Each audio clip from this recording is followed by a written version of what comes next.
A world worth protecting. अध्याय 511 बड़ी कमाई। जब जी हयांग ने ये शब्द सुने तो वह कुछ देर के लिए चुप हो गया। कुछ हिसाब किताब करने के बाद उसने वान बाओले की तरफ देखा और अचानक हंस पड़ा। अच्छा हो सकता है क्योंकि हम पुराने दोस्त हैं। ये सौदा है, जी हयांग ने बोलते हुए अपना दाहिना हाथ वान बाओले की तरफ बढ़ाया।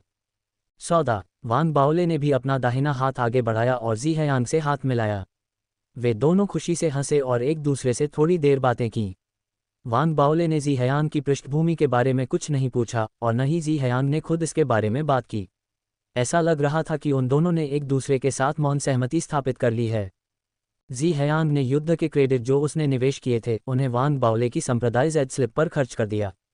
उसके बाद वह खड़ा हुआ, वान बाओले की तरफ अपनी मुट्ठियां बांधी और वहां से चला गया। जी हयान की पीठ को देखते हुए, विशेष रूप से प्रकाश की चमक के नीचे जिसने उसके चमकदार बालों को उभारा, इस व्यक्ति की पृष्ठभूमि के चारों ओर रहस्यमयता की हवा को महसूस किया जा सकता था। हालांकि मैं महसूस कर सकता हूं कि जी हयान के कोई बुरे इरादे नहीं हैं। अधिक सटीक रूप से वह सभी के प्रति तटस्थ है। जैसे वह सभी को बताता है वह एक व्यवसायी है। वान बाओले ने अपनी आंखें सिकोड़ लीं, अपने मन में सोचते हुए कि यह वास्तव में बेहतर हो सकता है। यह विशेष रूप से विशाल विस्तार दाव पैलेस में ऐसा था जहां उसके पास कोई अन्य साधन और संबंध नहीं थे। जब तक वह जी हयान को पर्याप्त भुगतान कर सकता था वह प्राप्त कर सकता था जो वह चाहता था। इससे वान बाओले को लगा कि सुविधा इसके लायक थी। इसलिए जब उसने जी हयान को जाते हुए देखा तो वान बाओले अपने गुफा निवास में लौट आया और उसके पास मौजूद युद्ध क्रेडिट की मात्रा की गणना की। उसकी आंखें चमक उठीं और उसने तुरंत आने वाले दिनों में बड़े पैमाने पर खरीदारी और परिशोधन का दौर शुरू कर दिया। जी हयान के साधनों द्वारा दी गई छूट के माध्यम से वान बाओले ने कुछ ही दिनों में 35 स्पिरिट बोट जमा करने में कामयाबी हासिल की थी। 35 स्पिरिट बोट के बेड़े ने ग्रीन फायर आइलैंड को एक घाट में बदल दिया। फाउंडेशन एस्टेब्लिशमेंट क्षेत्र के साधकों की एक अंतहीन धारा थी जो हर दिन स्पिरिट बोट किराए पर लेने जाते थे। इस कम समय में वान बाओले का व्यवसाय फल फूल गया और जैसे ही यह खबर पूरे संप्रदाय में फैली, फाउंडेशन एस्टेब्लिशमेंट क्षेत्र के साधक उन्हें किराए पर लेने के लिए बड़ी संख्या में आने लगे। आखिरकार वान बाओले से स्पिरिट बोट किराए पर लेने की लागत बहुत ज़्यादा नहीं थी। इसके अलावा उन्हें मिलने वाला सारा लाभ अक्सर उनके द्वारा चुकाए गए मूल्य से 10 गुना ज़्यादा होता था। इसने 35 स्पिरिट बोट की मांग को बढ़ा दिया। ऐसा खास तौर पर तब हुआ जब कोर फॉर्मेशन क्षेत्र के साधकों ने उन्हें आजमाया और महसूस किया कि कोर फॉर्मेशन क्षेत्र के साधकों के लिए स्पिरिट बोट और भी ज़्यादा उपयोगी थे। इसने उन्हें आग के समुद्र की गहराई में प्रवेश करने की अनुमति दी जो पहले उनके लिए दुर्गम था। इससे स्पिरिट बोट्स की मांग फिर से बढ़ गई। वान बाओले के इस व्यवसाय के फलने फूलने से वह हर दिन 400 से ज़्यादा बैटल क्रेडिट हासिल करने में कामयाब रहा। इसका एक हिस्सा यून पियाओजी को देने के बाद भी उसके पास 300 से ज़्यादा बैटल क्रेडिट बचे थे। विशाल विस्तार दाव पैलेस में यह आंकड़ा बेहद चौंकाने वाला था। 300 बैटल क्रेडिट पाने के लिए विशाल विस्तार दाव पैलेस के ज़्यादातर अनुयायियों को आधे महीने से ज़्यादा समय बिताना पड़ता था, और वह भी तब जब वे भाग्यशाली होते। अगर वे बदकिस्मत होते तो वे 1 महीने से ज़्यादा समय बिताते, लेकिन फिर भी उन्हें इतना कुछ नहीं मिलता। लेकिन वान बाओले के लिए ये सब सिर्फ एक दिन की कमाई थी। इसलिए वान बाओले भी अपनी कमाई से हैरान था। उसे लगा कि यह व्यवसाय से ज़्यादा डकैती जैसा है। हालांकि मैं अभी भी गरीब हूँ। उत्साहित होने के बावजूद वान बाओले ने अपने बैटल क्रेडिट को देखा और भावुक हो गया। सही तौर पर वह बहुत कुछ कमा रहा था, लेकिन इस व्यवसाय के मूल सिद्धांतों के लिए निरंतर निवेश की आवश्यकता थी। इसलिए अभी वह केवल 2000 से थोड़ा ज़्यादा बैटल क्रेडिट जमा करने में कामयाब रहा था। जब तक वह पूंजी लगाना बंद नहीं करता, उसकी कमाई बस एक गुलाबी भ्रम बनकर रह जाती। वान बाओले इस मामले को लेकर अंदर ही अंदर संघर्ष कर रहे थे। जब उन्होंने कुछ गणनाएं की तो उन्हें एहसास हुआ कि अगर वह पूंजी लगाना बंद कर देते हैं तो वह 1 महीने के बाद लगभग 10,000 बैटल क्रेडिट जमा कर सकते हैं। यह उस राशि से बहुत ज़्यादा अलग नहीं होगा। जब तक व्यवसाय में कोई समस्या नहीं आती तब तक व्यवसाय आय का एक स्थिर स्रोत होगा। थोड़ी देर की चुप्पी के बाद वान बाओले ने अपना निवेश बढ़ाने का फैसला किया। जी हयांग ने बताया कि यह व्यवसाय अधिकतम 2 या 3 महीने और चलेगा। हालांकि यह उसका अपना निर्णय है। मुझे उसकी बातों पर बहुत ज़्यादा विश्वास नहीं करना चाहिए। मैं संतुष्ट हूँ, बशर्ते यह 1 और महीने तक चल सके। उस 1 महीने के बाद का हर दिन एक आशीर्वाद है। मुझे प्रत्येक स्पिरिट बोट में लगाई गई लागतों को भी वसूलना है। अगर मैं इस अवधि के दौरान ज़्यादा स्पिरिट बोट बना पाता हूं तो मैं ज़्यादा कमाई नहीं कर पाऊंगा। हालांकि अगर मैं उन्हें छूट पर बेचूं तो मुझे भविष्य में कोई खास नुकसान नहीं होगा। यही एकमात्र तरीका है जिससे मैं सीमित समय में सबसे ज़्यादा कमाई कर सकता हूं।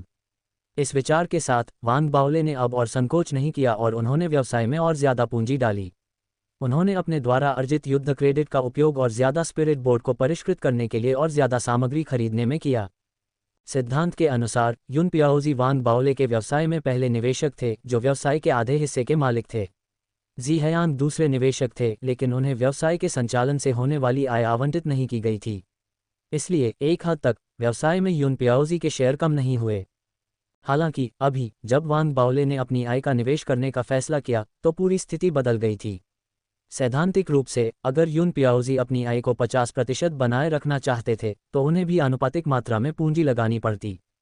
इसके बावजूद इस बारे में सोचने के बाद वान बाओले ने युन पियाओजी को केवल स्थिति के बारे में बताया और युन पियाओजी से और अधिक पूंजी लगाने का अनुरोध नहीं किया। उन्होंने सब कुछ खुद ही संभाल लिया और युन पियाओजी को उतना ही रिटर्न मिला। भले ही वान बाओले के स्वतंत्र निवेश के कारण इस व्यवसाय का पैमाना बढ़ गया था, लेकिन युन पियाओजी को अभी भी सबसे अधिक लाभ प्राप्त होगा जैसा कि पहले था। निवेश की गई पूंजी से संबंधित कुछ संक्षिप्त गणनाओं के बाद युन पियाओजी चौंक गए। युन पियाओजी ने पूरी स्थिति को समझने के बाद वान बाओले से मिलने के लिए ग्रीन फायर आइलैंड की यात्रा की। जिस क्षण वे मिले उसने मुट्ठी बांधकर वान बाओले की ओर गहरा प्रणाम किया। उसी समय उसने वान बाओले द्वारा गिरवी रखे गए धार्मिक हथियार निकाले और बिना किसी हिचकिचाहट के उन्हें वान बाओले को लौटा दिया। भाई बाओले, तुम एक अच्छे दोस्त हो, तुम बहुत उदार हो और मैं भी छोटा नहीं हो सकता। युन पियाओजी हंसे। वह वान बाओले से और भी अधिक जुड़ा हुआ महसूस कर रहा था। वान बाओले ने भी एक भावुक मुस्कान प्रकट की। वह कुछ हद तक आश्चर्यचकित था कि फैटी युन उसे धार्मिक हथियार वापस करने की पहल करेगा। उसे लगा कि ये दोस्ती शायद मूल्यवान थी।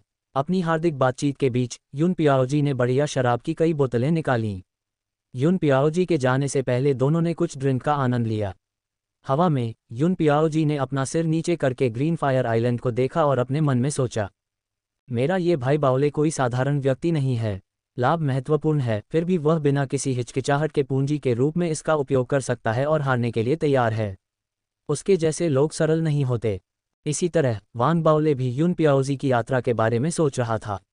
युन पियाओजी के काम करने के तरीके ने उसे तसल्ली दी और वह उच्च अधिकारियों की आत्मकथाओं में एक कहावत के बारे में सोचने से खुद को रोक नहीं सका। समान लक्ष्य रखना वयस्कों के लिए दोस्ती की शुरुआत का संकेत है, जबकि लाभ वयस्क दोस्ती में उत्प्रेरक हैं।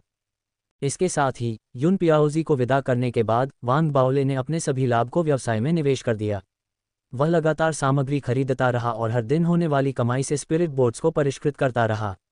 5 दिन बाद वह स्पिरिट बोट्स की संख्या को बढ़ाकर 56 करने में कामयाब रहा। एक दिन की कमाई इसे तदनुसार वितरित करने के बाद 600 बैटल क्रेडिट तक बढ़ गई। इसके बाद उसने 4 स्पिरिट बोट्स बनाए, अपने बेड़े को 60 तक बढ़ाते हुए रुकने से पहले। उन्होंने उत्पादन बंद कर दिया, इसके बजाय प्रतिदिन 600 की आश्चर्यजनक दर से युद्ध क्रेडिट जमा करना शुरू कर दिया। समय बीतता गया और वान बाओले युद्ध क्रेडिट जमा करते रहे। आधे महीने के बाद वह आखिरकार 8000 से ज्यादा युद्ध क्रेडिट जमा करने में कामयाब हो गए। उनके हिसाब से उनके व्यवसाय की उछाल भी 1 महीने तक चली थी। खेती की तकनीकें भेजने की कोई जल्दी नहीं है, उन्हें अलग अलग वापस भेजना व्यर्थ है। मैं तब तक इंतजार करूंगा जब तक कि मैं और युद्ध क्रेडिट जमा न कर लूं, फिर उनमें से 10 को एक साथ वापस भेजूंगा और लिटिल डुआन म्यू को चौंका दूंगा। इसके बाद हर अतिरिक्त दिन के साथ मेरा व्यवसाय चलता रहेगा, इसे एक आशीर्वाद माना जाएगा। वान बाओले की आंखों में चमक आ गई। वह अक्सर जी हयांग से संवाद करता था, संप्रदाय में समाचारों पर ध्यान देता था। ये तब भी था जब फेडरेशन सीडलिंग ली ही ने 1 महीने की चुप्पी के बाद समूह चैट में एक हाई प्रोफाइल संदेश भेजा था। साथ ही दाववादियों, मुझे यकीन नहीं है कि आप सभी ने कितने युद्ध क्रेडिट जमा किए हैं। हालांकि मैं 2000 युद्ध क्रेडिट जमा करने में कामयाब रहा हूं। अभी मैं एक साधना तकनीक वापस भेजूंगा जो संघ की अमर साधना में अपने तरीके से योगदान देगा। ली यी के शब्दों ने समूह में संघ के अंकुरों के बीच हलचल मचा दी। तुरंत कई आवाजें और संदेश बाढ़ की तरह दिखाई दिए। साधना तकनीक वापस भेजना, इतनी जल्दी? ली यी, आपने 2000 युद्ध क्रेडिट जमा करने के लिए किस विधि का उपयोग किया? अविश्वसनीय। मैंने सोचा था कि वान बाओले एक वापस भेजने वाला पहला व्यक्ति होगा, लेकिन ये ली यी निकला। जब सभी लोग आश्चर्य में थे तो ली यी में गर्व और अहंकार पैदा हुआ, जो विशाल विस्तार दाव पैलेस के मुख्य द्वीप पर था। 1000 युद्ध क्रेडिट खर्च करने के बाद टेलीपोर्टेशन सरणी गठन खोला गया और उसके विशाल विस्तार कौशल को संघ को वापस भेज दिया गया। जिस क्षण टेलीपोर्टेशन शुरू हुआ, न केवल फेडरेशन के पौधे हैरान थे, बल्कि विशाल विस्तार दाव महल के फैंग क्यूरन भी इस पर ध्यान दे रहे थे। आखिरकार वह बहुत चिंतित थी, क्योंकि यह पहली बार था कि किसी फेडरेशन के पौधे ने कोई साधना तकनीक वापस भेजी थी। हालांकि जो सबसे ज्यादा चिंतित था वह था डुआन मुके। अभी मरकरी भारी सुरक्षा में था और महीनों पहले फेडरेशन के पौधों को टेलीपोर्ट किए जाने के बाद से ही सतर्कता की स्थिति में था। यहां तक कि ली जिंगुन व्यक्तिगत रूप से वहां पहरा दे रहे थे। अभी जैसे ही ली जिंगुन ने विशाल विस्तार दाव महल में सरणी गठन खोला, मरकरी के टेलीपोर्टेशन सरणी गठन पर तुरंत एक चमकदार चमक देखी गई। फेडरेशन और विशाल विस्तार दाव महल के बीच बहुत कम सीधा संचार था। इसलिए जिस क्षण ली जिंगुन को एहसास हुआ कि क्या हो रहा है, वह बेहद गंभीर हो गया और उसके आसपास के साधकों ने भी अपना पूरा ध्यान उस पर केंद्रित कर दिया। चाहे वह सौरमंडल सरणी गठन हो या एंटी स्पिरिट बम, सब कुछ स्टैंड बाय पर रखा गया था, फायर करने के लिए तैयार। डुआन मुके को भी जल्द से जल्द पता चल गया कि क्या हो रहा था। भले ही वह पृथ्वी पर था, फिर भी वह कुछ धार्मिक कलाकृतियों का उपयोग करके खुद की एक भ्रामक छवि बना सकता था, जिसे उसने बुध पर प्रक्षेपित किया। जब पूरा संघ तनावपूर्ण माहौल में डूबा हुआ था, तब टेलीपोर्टेशन सरणी गठन पूरी तरह से मुक्त हो गया था।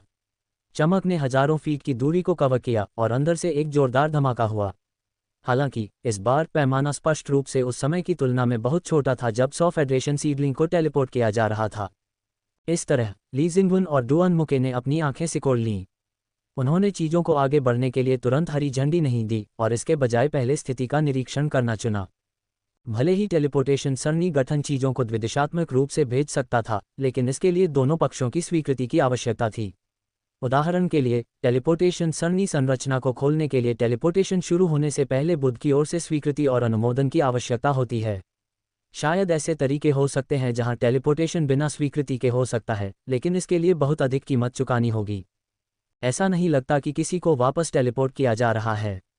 ऐसा लगता है कि जेड स्लिप वापस भेजी जा रही है। कुछ ही देर में ली जिंगुन की आंखों में चमक आ गई। वह टेलीपोर्टेशन से चमक के पार देखने में सक्षम लग रहा था और स्पष्ट रूप से वापस भेजी जा रही वस्तु को देख पा रहा था, जो अभी भी एक भ्रम था। जो कुछ हो रहा था उसकी पुष्टि करने के बाद डुआन मुके ने ली जिंगुन के साथ एक छोटी चर्चा की, इससे पहले कि वे दोनों हरी बत्ती देने का फैसला करते। स्वीकृति मिलने के साथ चमक और भी अधिक चमकदार हो गई और इसके भीतर भ्रामक जेड स्लिप को स्पष्ट रूप से देखा जा सकता था। पलक झपकते ही और तेज धमाके के बीच जैसे ही टेलीपोर्टेशन सरणी गठन से चमक गायब हुई, टेलीपोर्टेशन सरणी गठन के बीच में तैरती हुई एक जेड स्लिप ने सभी का ध्यान आकर्षित किया। ली जिंगुन ने अपना दाहिना हाथ उठाया और उसे पकड़ लिया। तुरंत जेड स्लिप तेज गति से आई। जैसे ही वह पास आए, उसने उसे पकड़ लिया। अपनी आध्यात्मिक भावना से इसे स्कैन करने के बाद ली जिंगुन दिल खोलकर हंसा। यह एक साधना तकनीक है। इसे 4 महान दाओ महाविद्यालयों के शिष्य ली यी ने भेजा है। अपने उत्साह में ली जिंगुन भी कुछ हद तक भ्रमित था। उसकी भविष्यवाणी के अनुसार वांग बाओले को सबसे पहले साधना तकनीक वापस भेजनी चाहिए। ली जिंगुन के इस पर विचार करने की प्रतीक्षा किए बिना डुआन मुके, जो उसके बगल में था, ने उत्तेजित होकर जेड पर्ची ले ली। भले ही वह केवल एक प्रक्षेपित छवि के रूप में मौजूद था, फिर भी उसकी साधना का स्तर उसे जेड पर्ची के माध्यम से देखने की अनुमति देता था। जेड पर्ची पर लिखे विशाल विस्तार कौशल शब्दों को देखने के बाद डुआन मुके ने आकाश की ओर दिल खोलकर हंसा। वह बहुत उत्साहित था। अच्छा काम, ली यी। उसकी उत्तेजना में पृथ्वी पर उसका भौतिक अस्तित्व भी उत्तेजित होकर एकांत से बाहर निकल आया। उसने तुरंत पूरे संघ को इस मामले की घोषणा करने का आदेश भेजा। उसी समय एक गहरी सांस लेने के बाद उसने एक और आदेश भेजा। फेडरेशन सीडलिंग योगदान रैंकिंग जो हमने पहले तैयार की थी, अब लॉन्च की जा सकती है। हमें फेडरेशन में सभी को फेडरेशन सीडलिंग द्वारा फेडरेशन के लिए किए गए योगदान के बारे में बताना होगा। जैसे ही डुआन मुके ने आदेश भेजा, फेडरेशन में पूरी व्यवस्था काम करने लगी। पूरे सौर मंडल को निर्देशित फेडरेशन की एक रैंकिंग सूची सभी मीडिया और विज्ञापन प्लेटफॉर्मों पर एक साथ दिखाई दी, इतनी बड़ी कवरेज के साथ कि फेडरेशन के 90% लोग इसके संपर्क में थे। यह एक लंबी रैंकिंग सूची थी जिसमें 100 नाम थे, जो अंतिम नामों के अनुसार व्यवस्थित थे। हर नाम के बाद एक अंक था, 0। हालांकि रैंकिंग सूची के सामने आने और अनगिनत लोगों द्वारा देखे जाने के बाद सूची में 100 नाम धुंधले हो गए। तुरंत शीर्ष पर एक सुनहरे रंग का नाम दिखाई दिया। वह नाम ली यी का था और उसके बाद आने वाली संख्या 0 से 1 में बदल गई। पूरा फेडरेशन उत्साह से भर गया। डुआन मुके भी रैंकिंग सूची में जगह बनाने से बेहद संतुष्ट और प्रसन्न था। उनके लिए रैंकिंग सूची निष्पक्षता का प्रतिनिधित्व करती है, साथ ही हर फेडरेशन सीडलिंग द्वारा किए गए योगदान का भी। साथ ही इसने 100 फेडरेशन सीडलिंग के लिए सफलता का मार्ग भी प्रशस्त किया। पूरे फेडरेशन को आश्चर्यचकित करते हुए प्राचीन हरे कांस्य तलवार पर सवार वांग बाओले ने भी अपनी आंखें चौड़ी कर लीं। समूह चैट में लीही के संदेश को देखते हुए उन्हें नहीं पता था कि फेडरेशन ने क्या कार्रवाई की, लेकिन वह कल्पना कर सकते थे कि फेडरेशन अभी लीही का नाम गर्व के साथ घोषित कर रहा होगा। इससे वान बाओले दुखी हो गए। अगर कोई और होता जिसने खेती की तकनीक वापस भेजी होती तो उन्हें ऐसा महसूस नहीं होता। हालांकि वान बाओले को लगा कि लीही एक दिमागहीन व्यक्ति है जिसके पास एक बड़ी छाती के अलावा कुछ नहीं है। वह ये भी नहीं समझ पाया कि लीही ने 2000 युद्ध क्रेडिट कैसे प्राप्त किए। क्या वह जानबूझकर मेरी लाइमलाइट चुराने की कोशिश कर रही है? वान बाओले ने नाक भान से कुड़ी। हालांकि वह दुखी था, लेकिन उसने इस बार हुए टेलीपोर्टेशन पर ज्यादा जोर नहीं दिया। उसके पास अपनी योजनाएं थीं और वह अंतिम परिणाम पर अधिक ध्यान केंद्रित कर रहा था। मैं, वान बाओले, सिद्धांतों वाला व्यक्ति हूँ। मुझे उसकी परवाह करने की कोई ज़रूरत नहीं है। वान बाओले ने एक गहरी सांस ली और क्षेत्रीय स्पिरिट इंटरनेट जेड स्लिप को दूर रखने वाला था जब इस समय लीही की अपमानजनक और अभिमानी आवाज़ समूह चैट से उभरी। साथ ही दाववादियों, विशाल विस्तार दाव महल हमारी नई शुरुआत है। मेरा मानना है कि यहाँ हर कोई खुद को पार करेगा और नई ऊंचाइयों को छुएगा। ये किसी और के विपरीत है जो खुद को बहुत ऊंचा समझता है। भले ही उसका साधना स्तर ऊंचा हो, लेकिन ये संघ नहीं है बल्कि विशाल विस्तार दाव महल है। नियम अलग हैं और वह संघ की मदद के बिना कुछ भी नहीं है। जिस क्षण लीही के शब्द सुने गए, समूह में सभी चुप हो गए।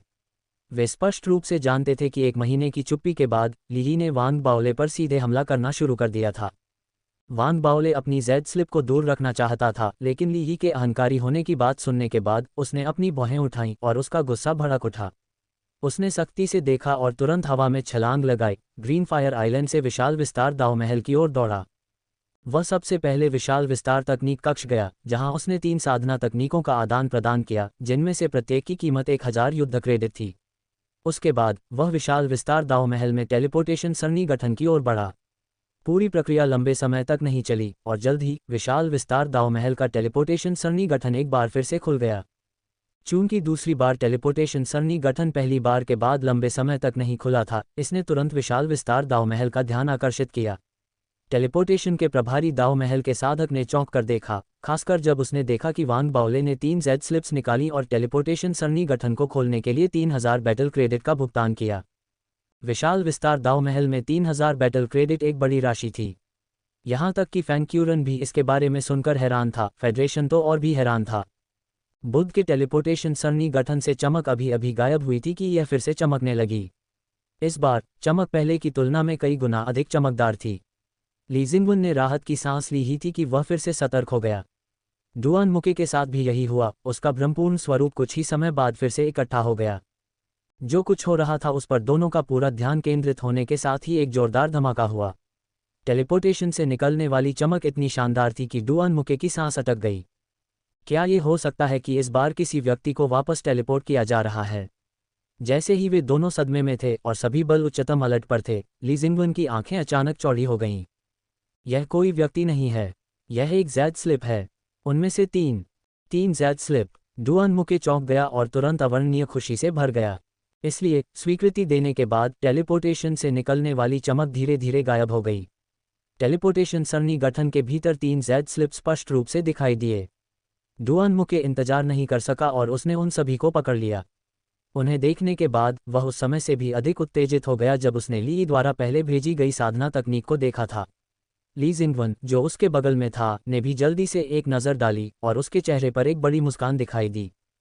3 साधना तकनीकें सभी वान बाओले द्वारा भेजी गई हैं। ये लड़का वास्तव में सक्षम है। अपने उत्साह में डुआन मुके के पृथ्वी पर भौतिक अस्तित्व ने तुरंत खबर की घोषणा की। जल्द ही संघ के सभी लोगों ने आश्चर्य में देखा कि संघ के अंकुर योगदान रैंकिंग सूची में फिर से परिवर्तन दिखाई दे रहे थे। ली मूल रूप से शीर्ष स्थान पर था। हालांकि अभी वान बाओले का नाम सुनहरे रंग में चमक रहा था और शीर्ष स्थान पर दिखाई दिया और उसके नाम के बाद की संख्या 0 से 3 हो गई। इसने पूरे संघ को चौंका दिया। अनगिनत लोग उत्तेजित हो गए और उसी समय वान बाओले ने टेलीपोर्टेशन प्रक्रिया को भी समाप्त कर दिया। वह गर्व से मुड़ा और ग्रीन फायर आइलैंड की ओर वापस चला गया। रास्ते में वह क्षेत्रीय spirit internet Z slip group chat को खोलने के लिए इंतजार नहीं कर सकता था। उसने एक शांत सा संदेश भेजना शुरू किया। क्या संयोग है, मैंने अभी अभी 3 साधना तकनीकें वापस भेजी हैं। उच्च स्तर पर होना ही किसी को दुर्जय बनाता है। जैसे ही वान बाओले के शब्द ग्रुप चैट में सुने गए, ऐसा लगा जैसे एक विशाल चट्टान शांत तालाब में गिर गई हो जिससे लहरें उठ रही हों। चैट से तुरंत ही हैरानी और अविश्वसनीय भावों की सांसें निकल आईं। समूह चैट में हो रहे हंगामे की परवाह किए बिना वान बाओले ने अहंकारपूर्वक जेड स्लिप को एक तरफ रख दिया। ये देखने के बाद कि उसके आसपास कोई नहीं है, उसने अचानक अपनी छाती को छुआ और उसका चेहरा उखड़ गया। मुझे दिल का दर्द क्यों हो रहा है? 6000 बैटल क्रेडिट। वान बाओले ने एक लंबी सांस छोड़ी। हालांकि उसके लिए उन 6000 बैटल क्रेडिट को कमाना थोड़ा आसान था, फिर भी उसे दर्द हो रहा था। संघ और सभ्यता के लिए मैं बिना किसी हिचकिचाहट के योगदान दूंगा। अपने दिल के दर्द को सहते हुए वान बाओले ने खुद को सांत्वना दी। हालांकि उसे जल्द ही एहसास हुआ कि सांत्वना बहुत प्रभावी नहीं थी। उसने चारों ओर देखा और यह महसूस करते हुए कि आसपास कोई नहीं था, उसने अपने दांत पीस लिए। अपने सपने को पूरा करने के लिए, संघ का अध्यक्ष बनने के लिए। इसके साथ ही उसने महसूस किया कि उसके दिल का दर्द थोड़ा कम हो गया है। वह अब ग्रीन फायर आइलैंड पर वापस आ गया था और थोड़ी देर बाद जब उसने अपने बचे हुए 2000 बैटल क्रेडिट को देखा तो वह फिर से भावुक हो गया। शुक्र है, मैं अपनी इच्छा को दबाने में कामयाब रहा और केवल 3 साधना तकनीकें वापस भेजी। मुझे एक बार फिर से युद्ध क्रेडिट जमा करना शुरू करना होगा। उम्मीद है संप्रदाय कल इस व्यवसाय को नहीं छीन लेगा। वान बाओले युद्ध क्रेडिट में खराब होने के बारे में कुछ हद तक घबराया हुआ और चिंतित था। अभी फेडरेशन सीडलिंग को पता नहीं था कि वान बाओले भावनात्मक रूप से क्या महसूस कर रहा था। वे सभी समूह चैट में सदमे में थे। ली यी चुप रही। भले ही वह वान बाओले के तेजी से बढ़ते स्पिरिट बोट व्यवसाय के बारे में जानती थी, लेकिन उसे विश्वास नहीं था कि वह एक साथ 3 साधना तकनीकें भेज सकता है। टेलीपोर्टेशन की लागतों को भी ध्यान में रखते हुए ये कुल मिलाकर 6000 युद्ध क्रेडिट है। मुझे विश्वास नहीं होता कि वह मोटा इतना उदार है। ली यी ने अपने दांत पीस लिए। अपने द्वारा अभी स्थापित किए गए कनेक्शनों के नेटवर्क के माध्यम से उसने अपनी जांच शुरू की।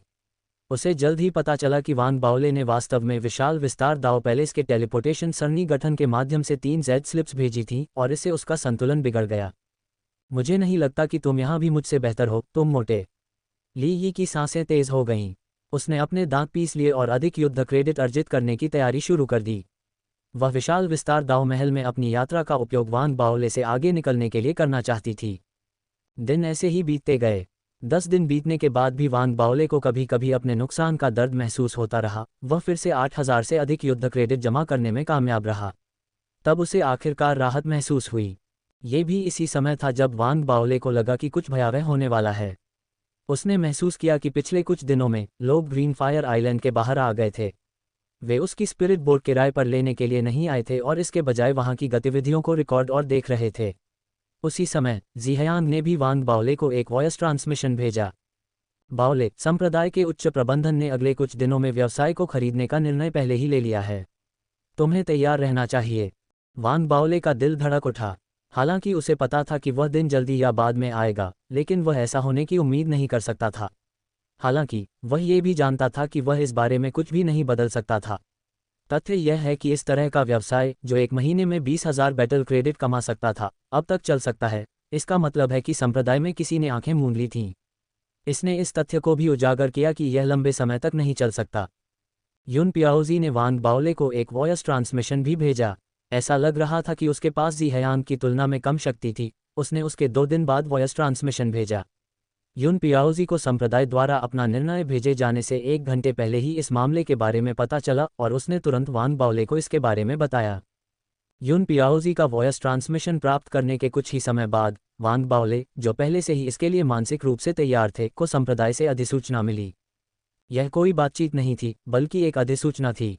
ऐसा लग रहा था कि वान बाओले को मोलभाव करने का कोई मौका नहीं दिया गया। उसे आदेशों का पालन करना ही था, चाहे वह इसके लिए तैयार हो या नहीं। नोटिफिकेशन में सिर्फ एक ही वाक्य लिखा था, स्पिरिट बोट व्यवसाय को तत्काल प्रभाव से निलंबित किया जाना है। स्पिरिट बोट का सूत्र सौंप दिया जाना है, बदले में 12,000 बैटल क्रेडिट का मुआवजा दिया जाना है। नोटिफिकेशन को देखते हुए वान बाओले ने अपनी भौहें सिकोड़ ली और उनकी आंखों में एक गहरी नजर आ गई। पूर्वजों के द्वारा दिया गया मुआवजा जांच के योग्य था। ऐसा इसलिए था क्योंकि वान बाओले और जीहयांग के बीच समझौते के अनुसार यदि मुआवजा 10,000 बैटल क्रेडिट से कम था तो उसे पूरी तरह से जीहयांग को दिया जाना था। साथ ही कुछ गणनाओं के बाद युन पियाओजी को दी जाने वाली राशि लगभग 2000 बैटल क्रेडिट होने का अनुमान लगाया गया था। मूल रूप से उनके आने से पहले ही मुआवजे की राशि पूरी तरह से वितरित की जाएगी। वान बाओले को लगा कि निश्चित रूप से कुछ अंदरूनी ऑपरेशन हो रहे हैं। हालांकि वह समझ गया कि अगर अंदरूनी ऑपरेशन हुए भी तो उसे कोई नुकसान नहीं होगा। इसके अलावा बहुत लालची होने से शायद प्रतिकूल परिणाम हो सकते हैं। वह इस तथ्य को अच्छी तरह से जानता था और तुरंत राहत की स्थिति में लौट आया। इस तरह उसने अपने पैर नहीं खींचे और तुरंत ही व्यापार समाप्त कर दिया, साथ ही साथ सूत्र भी सौंप दिया। दूसरे दिन जब 12,000 युद्ध क्रेडिट आए तो वांग बाओले ने इंतजार नहीं किया और तुरंत ही ज़िहयान को 10,000 युद्ध क्रेडिट और युन पियाओजी को 2,000 भेज दिए। वांग बाओले ने 100 विषम युद्ध क्रेडिट कम होने पर कोई उपद्रव नहीं किया। युन पियाओजी को इस पर बुरा लगा और उसने वांग बाओले को एक आवाज़ भेजी। बाओले, यह मामला, आखिरकार तुम विशाल विस्तार दाव महल के साधक नहीं हो। अन्यथा व्यापार को खरीदने के लिए मुआवजा इतना कम नहीं होता। तुमने स्पष्ट रूप से ज़िहयांग और मुझे मुआवजा राशि दे दी है और अपने लिए कुछ नहीं छोड़ा है। युन पियाओजी को स्थिति के बारे में पता था और उसने इससे छिपने की कोशिश नहीं की, इसके बजाय अंदरूनी संचालन को संबोधित किया जिसका हर कोई खुद अनुमान लगा सकता था। कोई बात नहीं, हर कोई मेरा अच्छा दोस्त है। मुझे खुशी है कि तुम दोनों कुछ कमाने में कामयाब हो गए हो। वांग बाओले हंसे और उनकी बातों में वाकई सच्चाई थी। आखिरकार उनके हिसाब से जबकि युद्ध क्रेडिट महत्वपूर्ण थे, मानवीय संबंध भी महत्वपूर्ण थे। युन पियाओजी भी बेवकूफ़ नहीं था और वह समझ सकता था कि वांग बाओले अपने शब्दों में ईमानदार था या नहीं। उसने राहत की सांस ली लेकिन साथ ही खेद भी महसूस किया। कुछ पल सोचने के बाद वह अचानक बोल पड़ा, भाई बाओले, अगर तुम उन स्पिरिट बोट को बेचना चाहते हो तो मैं तुम्हारे लिए ऐसा करने के लिए किसी को नियुक्त कर सकता हूँ। अगर तुम्हें जल्दी नहीं है तो मेरा सुझाव है कि तुम मुझे तुम्हारे लिए मामला संभालने दो। हम उन्हें एक एक करके बेच सकते हैं ताकि हम कीमत बढ़ा सकें। अगर तुम जल्दी में हो और उन्हें एक साथ बेचने का फैसला करते हो तो बिक्री मूल्य कम होने की संभावना है। वांग बाओले ये सुनने का इंतजार कर रहा था। ऐसा लग रहा था कि उसके पास वर्तमान में केवल 8,000 युद्ध क्रेडिट हैं, लेकिन वास्तव में उसकी स्पिरिट बोट सबसे ज़्यादा मूल्यवान थीं। स्पिरिट बोट्स को बनाने में लगभग 20,000 बैटल क्रेडिट की लागत आए और भले ही यह संभावना नहीं थी कि उन्हें लागत मूल्य पर बेचा जाएगा, फिर भी वह 60 से 70% की छूट के साथ 10,000 बैटल क्रेडिट कमा सकता था। हालांकि वांग बाओले के पास उन्हें खुद बेचने का साधन नहीं था। केवल ज़िहयांग और युन पियाओजी ही बिक्री में उनकी मदद कर सकते थे। इसलिए प्रत्याशा के साथ वांग बाओले ने युन पियाओजी के साथ चर्चा की। उनकी चर्चा के अंत में वांग बाओले ने बेफिक्र होकर युन पियाओजी से एक सवाल पूछा, ठीक है युन पियाओजी, संप्रदाय में ज़िहयांग की स्थिति क्या है? वह एल्डर फैंग के कबीले से संबंधित है। उसका साधना स्तर प्रभावशाली नहीं है, लेकिन उसके पास कनेक्शनों का एक विस्तृत नेटवर्क है। वह विशाल विस्तार दाव पैलेस के शिष्यों के बीच कुछ हद तक प्रसिद्ध है और बिक्री और खरीद में माहिर है। मुझे विवरण नहीं पता, लेकिन मुझे लगता है कि संप्रदाय में एक उच्च पदस्थ व्यक्ति के साथ उसका गहरा रिश्ता है। कुछ लोग कहते हैं कि यह सीनियर चीलिन हो सकता है। अगर यह सब किसी और स्थिति में होता तो यू पियाओजी जानकारी का खुलासा करने पर भी संकोच करते और विवरण देने से बचते। आखिरकार इसमें विशाल विस्तार दाव पैलेस के आंतरिक मामले शामिल थे। हालांकि वांग बाओले के साथ कई बार बातचीत करने के बाद न केवल उसने एक महत्वपूर्ण राशि अर्जित की, बल्कि वह वांग बाओले का एहसान भी मानता था और इसीलिए उसने जो कुछ भी जाना था उसे उजागर कर दिया। उसके बाद युन पियाओजी ने बातचीत समाप्त करने से पहले संप्रदाय में मानवीय संबंधों के बारे में वांग बाओले को कुछ अन्य विवरण बताए। वांग बाओले ने अपने पैरों को क्रॉस करके और अपनी आंखें बंद करके ध्यान लगाया। वह चुप हो गया और अपने युद्ध क्रेडिट को देखते हुए आहें भरने लगा। पहले हर दिन उसके खाते में सैकड़ों युद्ध क्रेडिट आने के कारण वह बहुत ही आरामदायक जीवन जी रहा था। हालांकि अब से उसे एक मितव्ययी जीवन शैली में वापस लौटना पड़ा और वह युद्ध क्रेडिट प्राप्त करने के अन्य साधनों के बारे में सोचने से खुद को रोक नहीं सका। ऐसा इसलिए था क्योंकि कई दिन बीतने के साथ साथ यह भावना और भी मजबूत होती गई। वांग बाओले साधना करने के लिए बहुत विचलित था और जैसे ही उसने अपने गुफा निवास के मिशन स्टोन स्टेल को देखा, उसकी आंखों में एक दृढ़ संकल्प की झलक दिखाई दी।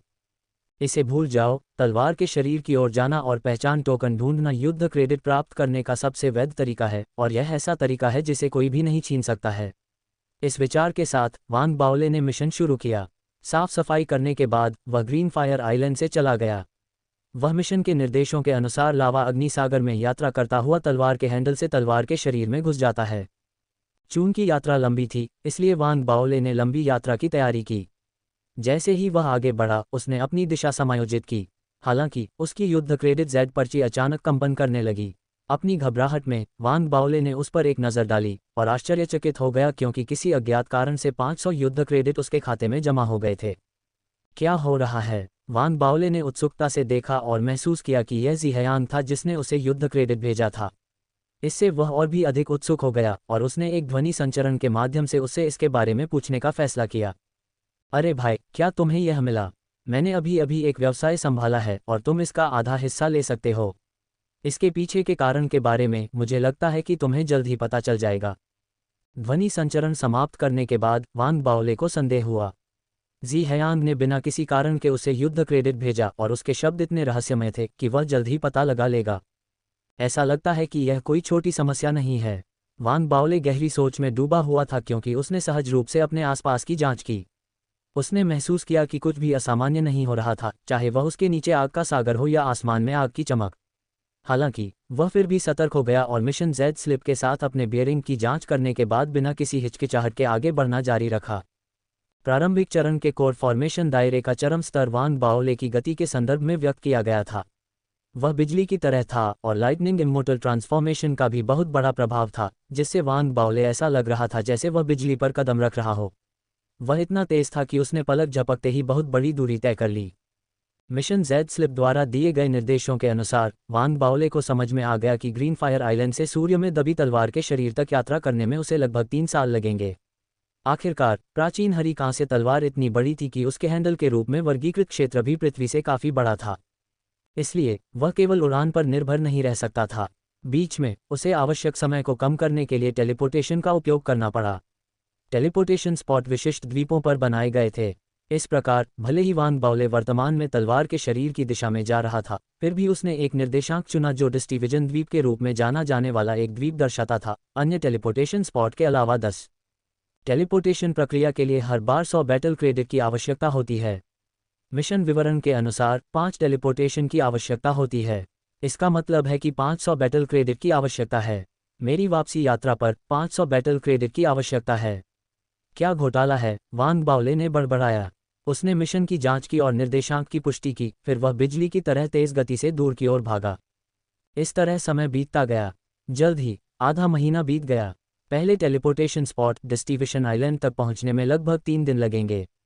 वांग बाओले हवा में यात्रा करने से इतना ऊब गया था कि उसने स्नैक्स का एक पैकेट निकाला और उसका एक टुकड़ा अपने मुंह में रख लिया।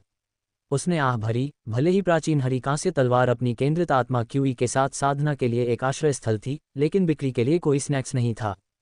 वांग बाओले निराश था और वह कम आपूर्ति में मिलने वाले सभी खाद्य पदार्थों को खाने के लिए सहन नहीं कर सकता था। हर बार जब उसे भूख लगती तो वह अपने मुंह में नाश्ते का एक टुकड़ा डाल लेता, घर की यादों को ताज़ा करते हुए उसका स्वाद लेता। तो मैं कोई पेटू नहीं हूँ, मैं बस घर की याद करता हूँ। अपनी सच्ची भावनाओं को महसूस करने के बाद वांग बाओले ने अपने पेट को हिलाया और छुआ। उसने एक गहरी सांस ली और महसूस किया कि वह एक दयनीय व्यक्ति था। उसने एक वाक्य के बारे में सोचा जो उसने पहले देखा था और उसे बदलने के बाद उसने उसे बुदबुदाया। मैं नाश्ता नहीं खा रहा हूँ, लेकिन अकेलापन। वांग बाओले ने धीरे से आह भरी, अपने नाश्ते का एक और टुकड़ा निकाला और अपने मुंह में डाल दिया। जैसे ही उसने इसे धीरे धीरे चखा, उसके सामने एक छोटा सा द्वीप धीरे धीरे दिखाई दिया। द्वीप पर साधकों के मौजूद होने के कोई संकेत नहीं थे और ऐसा लग रहा था कि यह एक परित्यक्त द्वीप था। वहां आत्मा क्यूई की सांद्रता अन्य स्थानों के समान थी। वांग बाओले ने पिछले महीने ऐसे कई द्वीप देखे थे। वह समझ गया कि विशाल विस्तार दाव महल द्वारा चुने गए अधिकांश द्वीप खेती के लिए लाभदायक थे। जो द्वीप लाभदायक नहीं थे उन्हें छोड़ दिया गया था और उनकी देखभाल नहीं की जाती थी। फिर भी वांग बाओले अभी भी हाई अलर्ट पर था। उसने ऐसे द्वीपों के ठीक ऊपर यात्रा करने की योजना नहीं बनाई, इसके बजाय उसने एक चक्कर लगाने का विकल्प चुना। हालांकि जैसे ही वह द्वीप के पास पहुंचा और उसके ठीक सामने से जाने वाला था, एक सरणी संरचना से एक मजबूत आभा अचानक परित्यक्त द्वीप से उभरी। सरणी संरचना से आभा अचानक जारी की गई और इसे जारी करते ही एक चमक उभरी। दोनों तुरंत एक दूसरे से जुड़ गए। प्रकाश का एक बड़ा हाथ बना और वांग बाओले की ओर लपका। जैसे ही उसने पकड़ा, एक आकृति परित्यक्त द्वीप से उड़ी और डरावनी हंसी की आवाज सुनाई दी। वांग बाओले, क्या तुम हैरान हो? बूढ़ा लियांग लंबे समय से तुम्हारा इंतजार कर रहा है। जो व्यक्ति बोल रहा था वह लियांग लॉन्ग था, जो वांग बाओले की तरह ग्रीन फायर आइलैंड का द्वीप स्वामी था। मी लीजी के शिष्यों में से एक के रूप में लियांग लॉन्ग के पास खुद पर गर्व करने के लिए चीजें थीं। हालांकि स्वर्गीय प्रश्न हॉल में हुई घटना सहित उसे वांग बाओले द्वारा 3 बार अपमानित किया गया था। ये कुछ ऐसा था जिसे उसके व्यक्तित्व के आधार पर वह चुपचाप बर्दाश्त नहीं कर सकता था। हालांकि वह ये भी जानता था कि वांग बाओले जिस तरह से आगे बढ़ता है वह अप्रत्याशित था और यही कारण है कि वह अब तक इसे सहन करने में कामयाब रहा, केवल सरणी गठन को लागू करने के बाद ही कार्य करता रहा। अभी वह उग्रता और प्रत्याशा से भरा हुआ था। उनका मानना था कि चाहे वान बाओले कितना भी विचित्र व्यवहार क्यों न करें, वह उस सरणी गठन के प्रतिबंध से बच नहीं पाएगा जिसके लिए उसने बहुत अधिक कीमत चुकाई थी। घुटने टेको, लियांग लॉन्ग ने जोर से चिल्लाया और अपने हाथ की मुहरों को सक्रिय किया। तुरंत सरणी गठन हाथ की गति बढ़ गई और अधिक शक्तिशाली होने के कारण और भी अधिक चमकदार हो गई। इससे एक तूफान भी बना जिसने एक प्रभावशाली दमनकारी बल छोड़ा और पलक झपकते ही वान बाओले के ठीक सामने आ गिरा। ये वान बाओले को जकड़ने ही वाला था कि वान बाओले की आंखों में एक ठंडी चमक चमक उठी। अगर वह पहले से तैयार नहीं होता तो वह इस अचानक हुई घटना से वाकई अनजान हो जाता। हालांकि वह पूरे रास्ते सतर्क रहा था और अभी जैसे ही बड़े हाथ ने उसे पकड़ा, वान बाओले ने सूंघ लिया। उसने अपना दाहिना हाथ उठाया और उसके स्टोरेज बैग से 3 अलग अलग रंग की प्रकाश किरणें निकलीं। लाल, हरा और बैंगनी। 3 प्रकाश किरणें अभी अभी निकली थीं, लेकिन एक ऐसी शक्ति जो पूरे क्षेत्र को हिला सकती थी तुरंत ही निकल गई। प्रकाश किरणों से सीधे एक मजबूत दमनकारी शक्ति भी निकल रही थी। अस्पष्ट रूप से एक मारक शक्ति भी थी, जैसे कि कोई दिव्य प्राणी आ गया हो और जैसे कि बिजली बन गई हो जो तेजी से आ रहे सरणी गठन हाथ की ओर सीधे हमला कर रही हो। यह इतनी तेज थी कि किसी की नंगी आंखों से इसका पता लगाना मुश्किल था। दोनों पक्षों के संपर्क में आते ही एक जोरदार धमाका हुआ और यह आवाज़ सभी दिशाओं में फैल गई। यह इतना जोरदार था कि इसने एक भयंकर तूफान का रूप ले लिया जिससे पूरा इलाका हिल गया। यहाँ तक कि आसपास का लावा अग्निसागर भी बड़ी बड़ी लहरों के साथ उबलने लगा। सरणी गठन हाथ इसे झेलने में असमर्थ था और तुरंत टुकड़ों में टूट गया।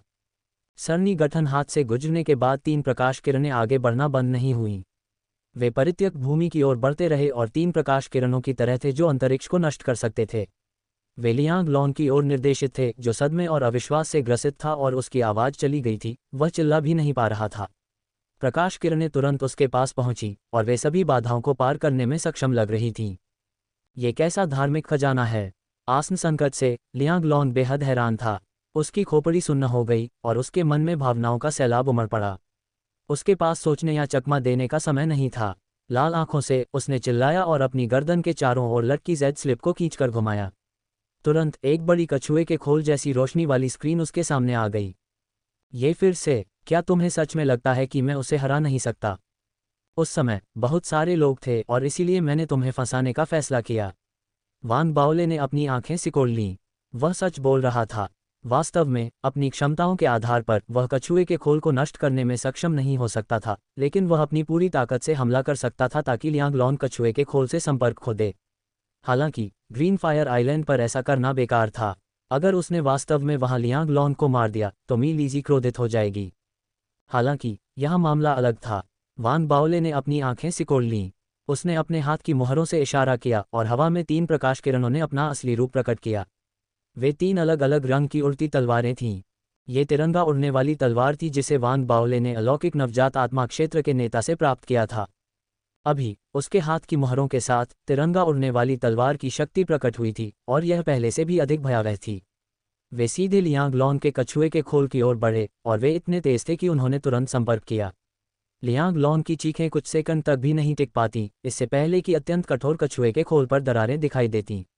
हालांकि यह एक प्रभावशाली वस्तु थी और इसने जल्द ही ठीक होने के संकेत दिखाए।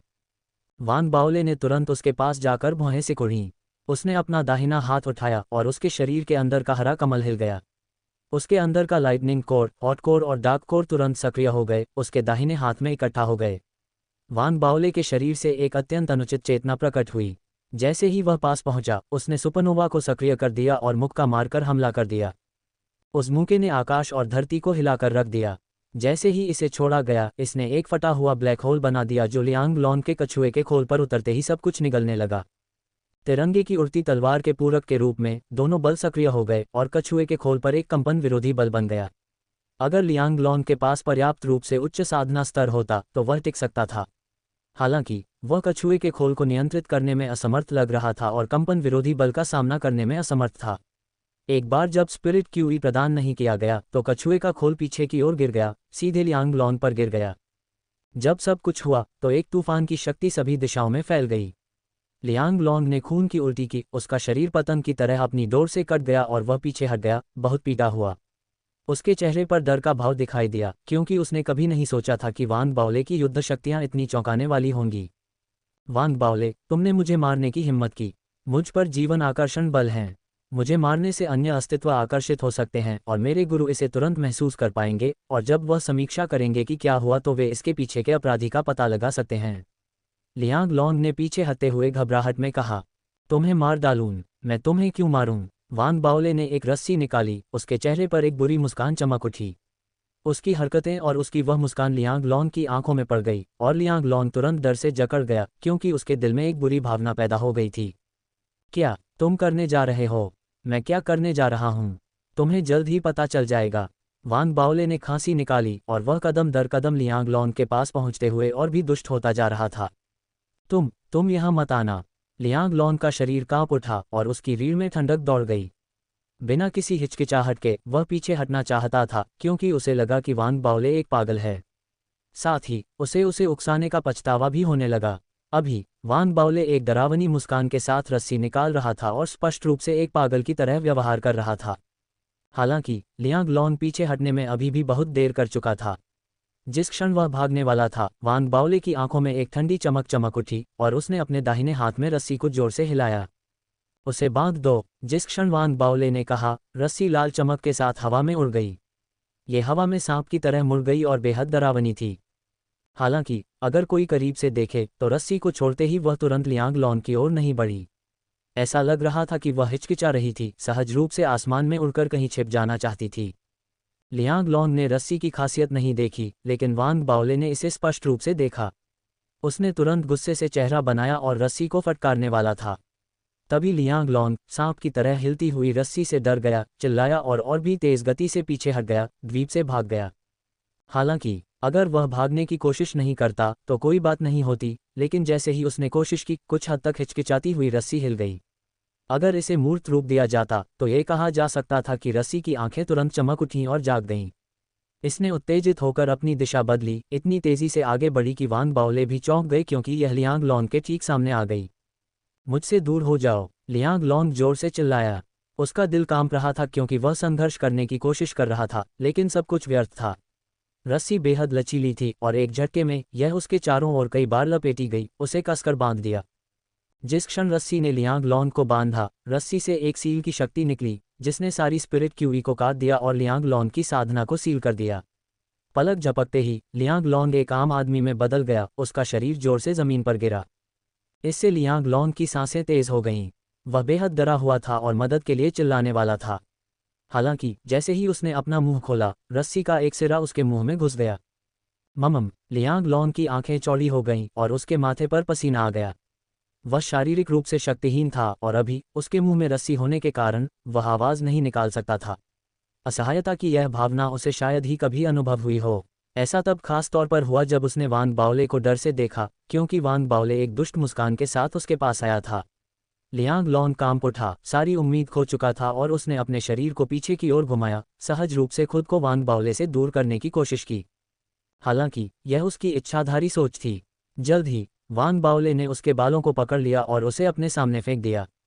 वान बाओले नीचे झुक गया, उसके चेहरे पर एक मुस्कान थी क्योंकि वह बेहद भयभीत, कांपते हुए लियांग लॉन्ग को देख रहा था। लियांग, डैडी को बताओ कि तुम्हें कैसे पता था कि मैं यहाँ आऊँगा ताकि तुम मुझ पर घात लगा सको। वान बाओले ने गर्मजोशी से बोलते हुए उसके सिर पर थपथपाया।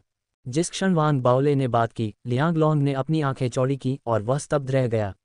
उसे लगा कि उसे वान बाओले की हर जगह बेटों को गोद लेने की आदत के बारे में पता नहीं था। हालांकि उसने तुरंत प्रतिक्रिया दी। अपमानित होने की भावना ने तुरंत लियांग लॉन्ग की आंखों में डर की जगह ले ली और वह गुस्से से वान बाओले को घूरने लगा। तुम कुछ नहीं कहना चाहते? कितने शरारती हो? वान बाओले ने अपना सिर हिलाया।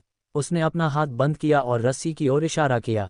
तुरंत रस्सी से एक चमक उभरी जो बड़े पैमाने पर लियांग लॉन्ग के शरीर के चारों ओर लगातार घूम रही थी। लियांग लॉन्ग ने अपनी आंखें चौड़ी की, अविश्वास की एक झलक दिखाए। उसने अपना शरीर कड़ा किया और बहुत संघर्ष किया। ये सब नहीं था। रस्सी का दूसरा सिरा सब कुछ के बीच से निकला, लियांग लॉन्ग के कपड़ों में घुस गया और उसकी पैंट की दिशा में चला गया। जो कुछ भी हो रहा था उससे लियांग लॉन्ग पागल हो गया और वह चिंता और भय में चिल्लाया, तुम अभी भी बोलना नहीं चाहते हो? वान बाओले ने आह भरी और अपने हाथों को बंद करने ही वाला था। लियांग लॉन्ग आंसुओं और पागलपन के कगार पर था।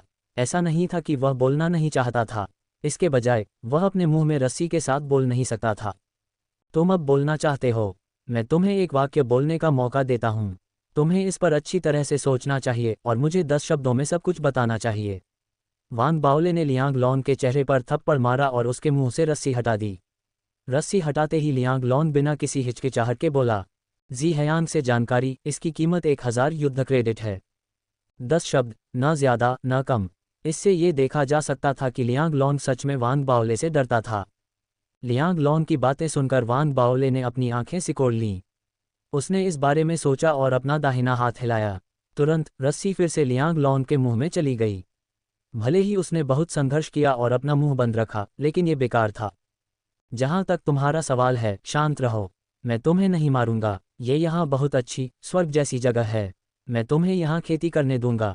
वान बाओले ने थोड़ी देर के लिए मुस्कुराया। जब वह खड़ा हुआ तो उसने बिना किसी चेतावनी के लियांग लॉन की टांगों के बीच जोरदार लात मारी। उस लात से लियांग लॉन कांप उठा, उसका पूरा शरीर झींगे की तरह सिकुड़ गया। उसकी आंखें लाल हो गईं और वह दर्द से चिल्लाया जैसे कि वह दर्द से मरने वाला हो। ये याद रखना, मुझे उकसाना मत, वान बाओले ने मुस्कुराते हुए कहा। हालांकि लियांग लॉन की आंखों में वह मुस्कान किसी राक्षस की मुस्कान से भी ज्यादा भयावह थी। उसे इस बार वाकई समझ में आ गया था कि वान बाओले एक पागल है। वान बाओले ने लियांग लॉन के बारे में और ज्यादा नहीं सोचा। उसने उसके स्टोरेज बैग को खंगालने या उसके युद्ध क्रेडिट को चुराने की भी जहमत नहीं उठाई। वह साफ तौर पर जानता था कि जब तक वह किसी को नहीं मारता तब तक सब कुछ निरर्थक है, जब तक वह प्राचीन हरे कांसे की तलवार पर है। किसी को मारना आसान था, लेकिन उसके बाद होने वाली चीजें सबसे ज्यादा परेशानी वाली होंगी। अभी समय नहीं आया है। उस विचार के साथ उसकी आंखों में एक ठंडी चमक चमक उठी।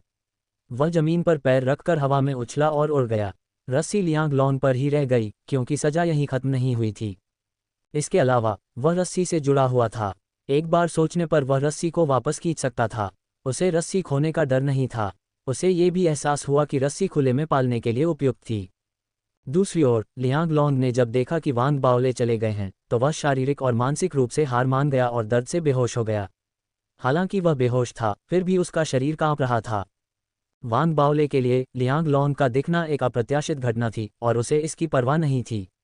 हालांकि जब वह डिस्टिविशन द्वीप की ओर उड़ रहा था तो उसने अपने युद्ध क्रेडिट पर एक नज़र डाली। उसने वॉयस ट्रांसमिशन जेड स्लिप खोली और जी हयांग को वॉयस ट्रांसमिशन भेजा। भाई हयांग, आपका व्यवसाय बहुत बड़ा है। जी हयांग थोड़ा शर्मिंदा लग रहा था और स्थिति को समझाना चाहता था। भाई बाओले, मैं जी हयांग सिर्फ एक व्यापारी हूँ। यह मामला। और मत बोलो भाई हयांग, कृपया याद रखो, ऐसी चीज़ें जो खतरनाक नहीं हैं और मुझे बहुत ज़्यादा कमाई दे सकती हैं, मुझे ज़्यादा संदर्भित की जानी चाहिए। मैं अब बहुत गरीब हूँ। वान बाओले मुड़े, उनकी आवाज़ में उत्तेजना और उत्साह भरा हुआ था। इससे जी हयांग को कुछ देर के लिए झटका लगा। वह हंसे और उनकी हंसी और तेज होती गई।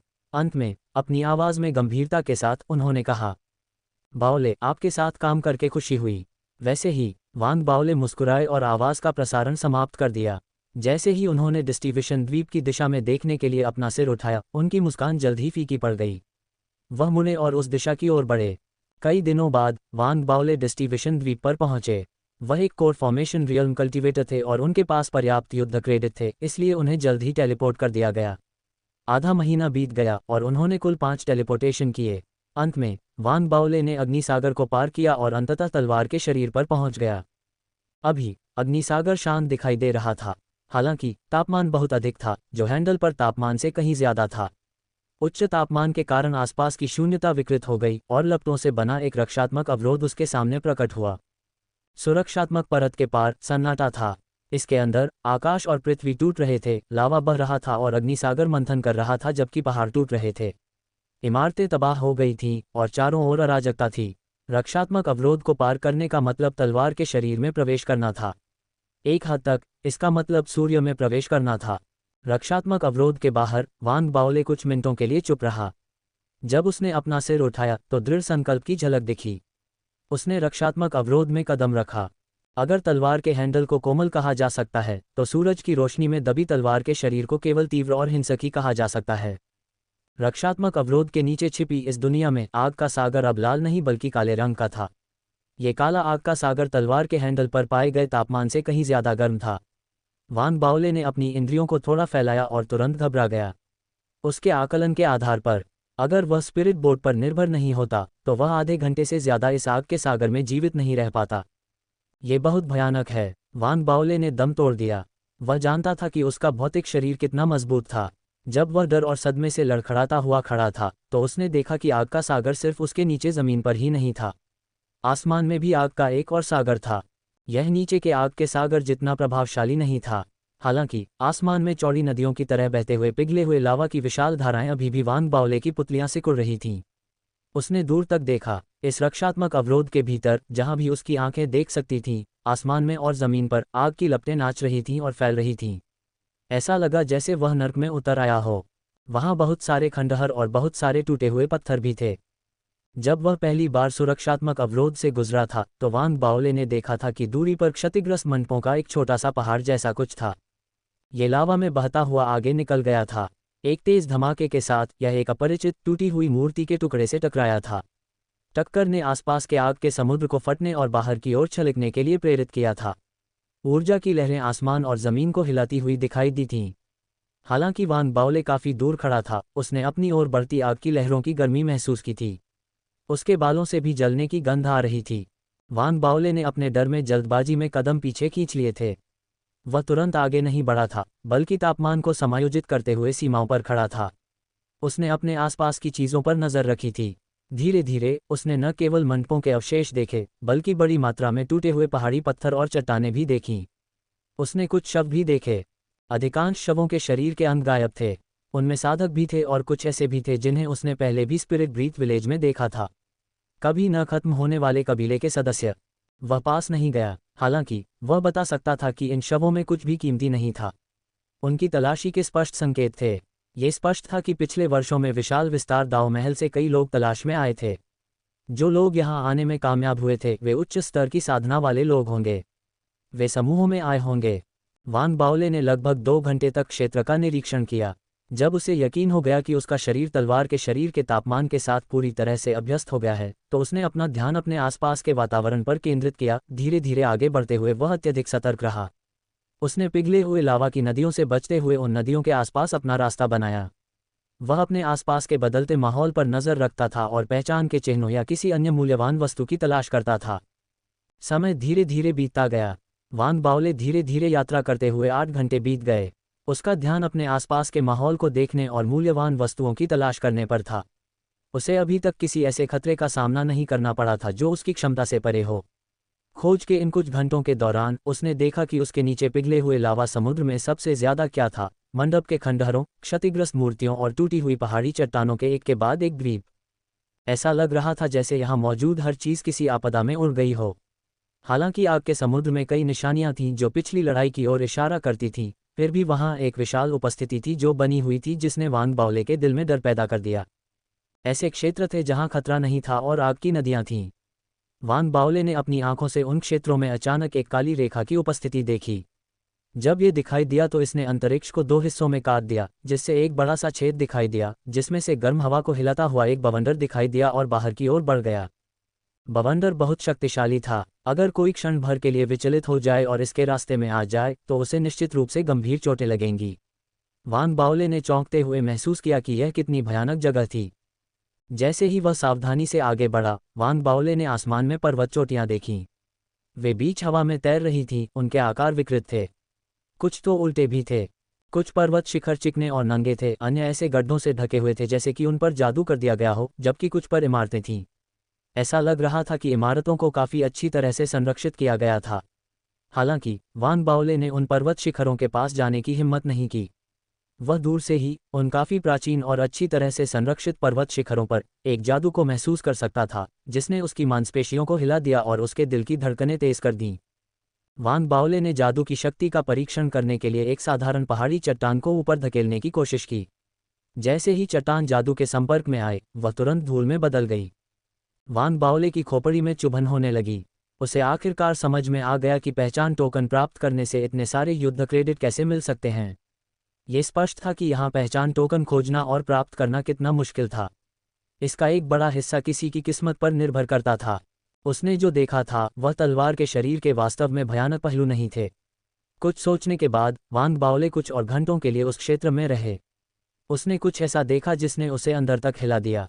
उसने इसे अपनी आंखों से देखा।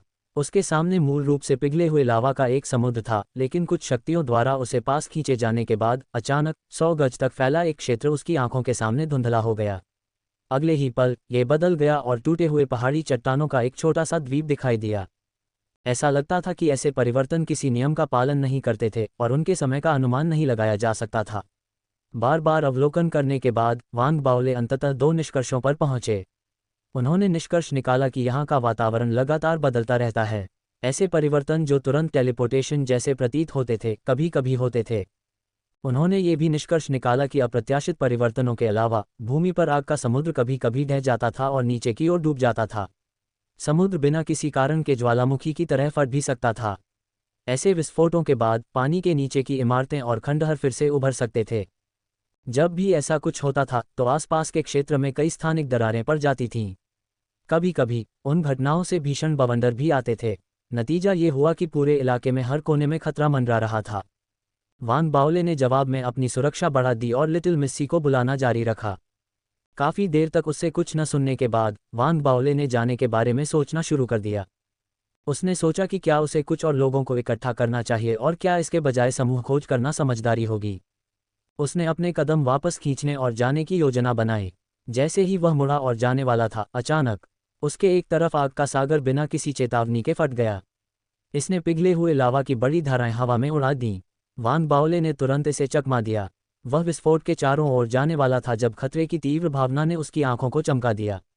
उसने तुरंत अपना दाहिना पैर उठाया और एक लट्टू की तरह घूम गया, अपने पैर को अपने पीछे और चारों ओर घुमाया। एक जोरदार गड़गड़ाहट हुई। वांग बाओले ने देखा कि उसकी लात लगने के बाद आग की लपटों में लिपटा एक मानव प्राणी 10 गज पीछे उड़ रहा था। वह चीज़ क्या है? वांग बाओले की पुतलियां सिकुड़ गईं। उसने उस लात से अपनी पूरी ताकत लगा दी थी। इसके बावजूद इसने केवल मानव आकृति को पीछे की ओर धकेल दिया था। जैसे ही वांग बाओले की नज़र आगे बढ़ी, जलते हुए मानव प्राणी ने अपना मुंह खोला, जिसके अंदर उसके तीखे दांत दिखाई दिए। उसकी आंखें हिंसा और पागलपन से रंगी हुई थीं और वह अचानक वांग बाओले पर टूट पड़ा। जैसे ही वह पास आया, झुलसाने वाली ऊर्जा की लहरें फैल गईं, फिर एक तूफान की तरह वांग बाओले की ओर बढ़ गईं। वांग बाओले ने भौहें सिकुड़ीं। उसे नहीं पता था कि वह प्राणी क्या था, लेकिन उसे लगा कि उसे वहां और नहीं रुकना चाहिए। उसके दाहिने हाथ ने हाथ की मुहरों की एक श्रृंखला बनाई और तिरंगे की उड़ती हुई तलवार तुरंत उड़ गई। इसने पास आ रहे ज्वलंत मानव प्राणी को छेद दिया और उसे चीर कर रख दिया। प्राणी जोरदार धमाके के साथ फट गया। वहां कोई खून या कटा हुआ मांस नहीं था, ये केवल लाल रंग के पत्थरों के टुकड़ों में बदल गया जो बिखर गए और आग के समुद्र में गिर गए। वांग बाओले ने अपनी आंखें सिकोड़ लीं। वह अपने रास्ते में नहीं रुका।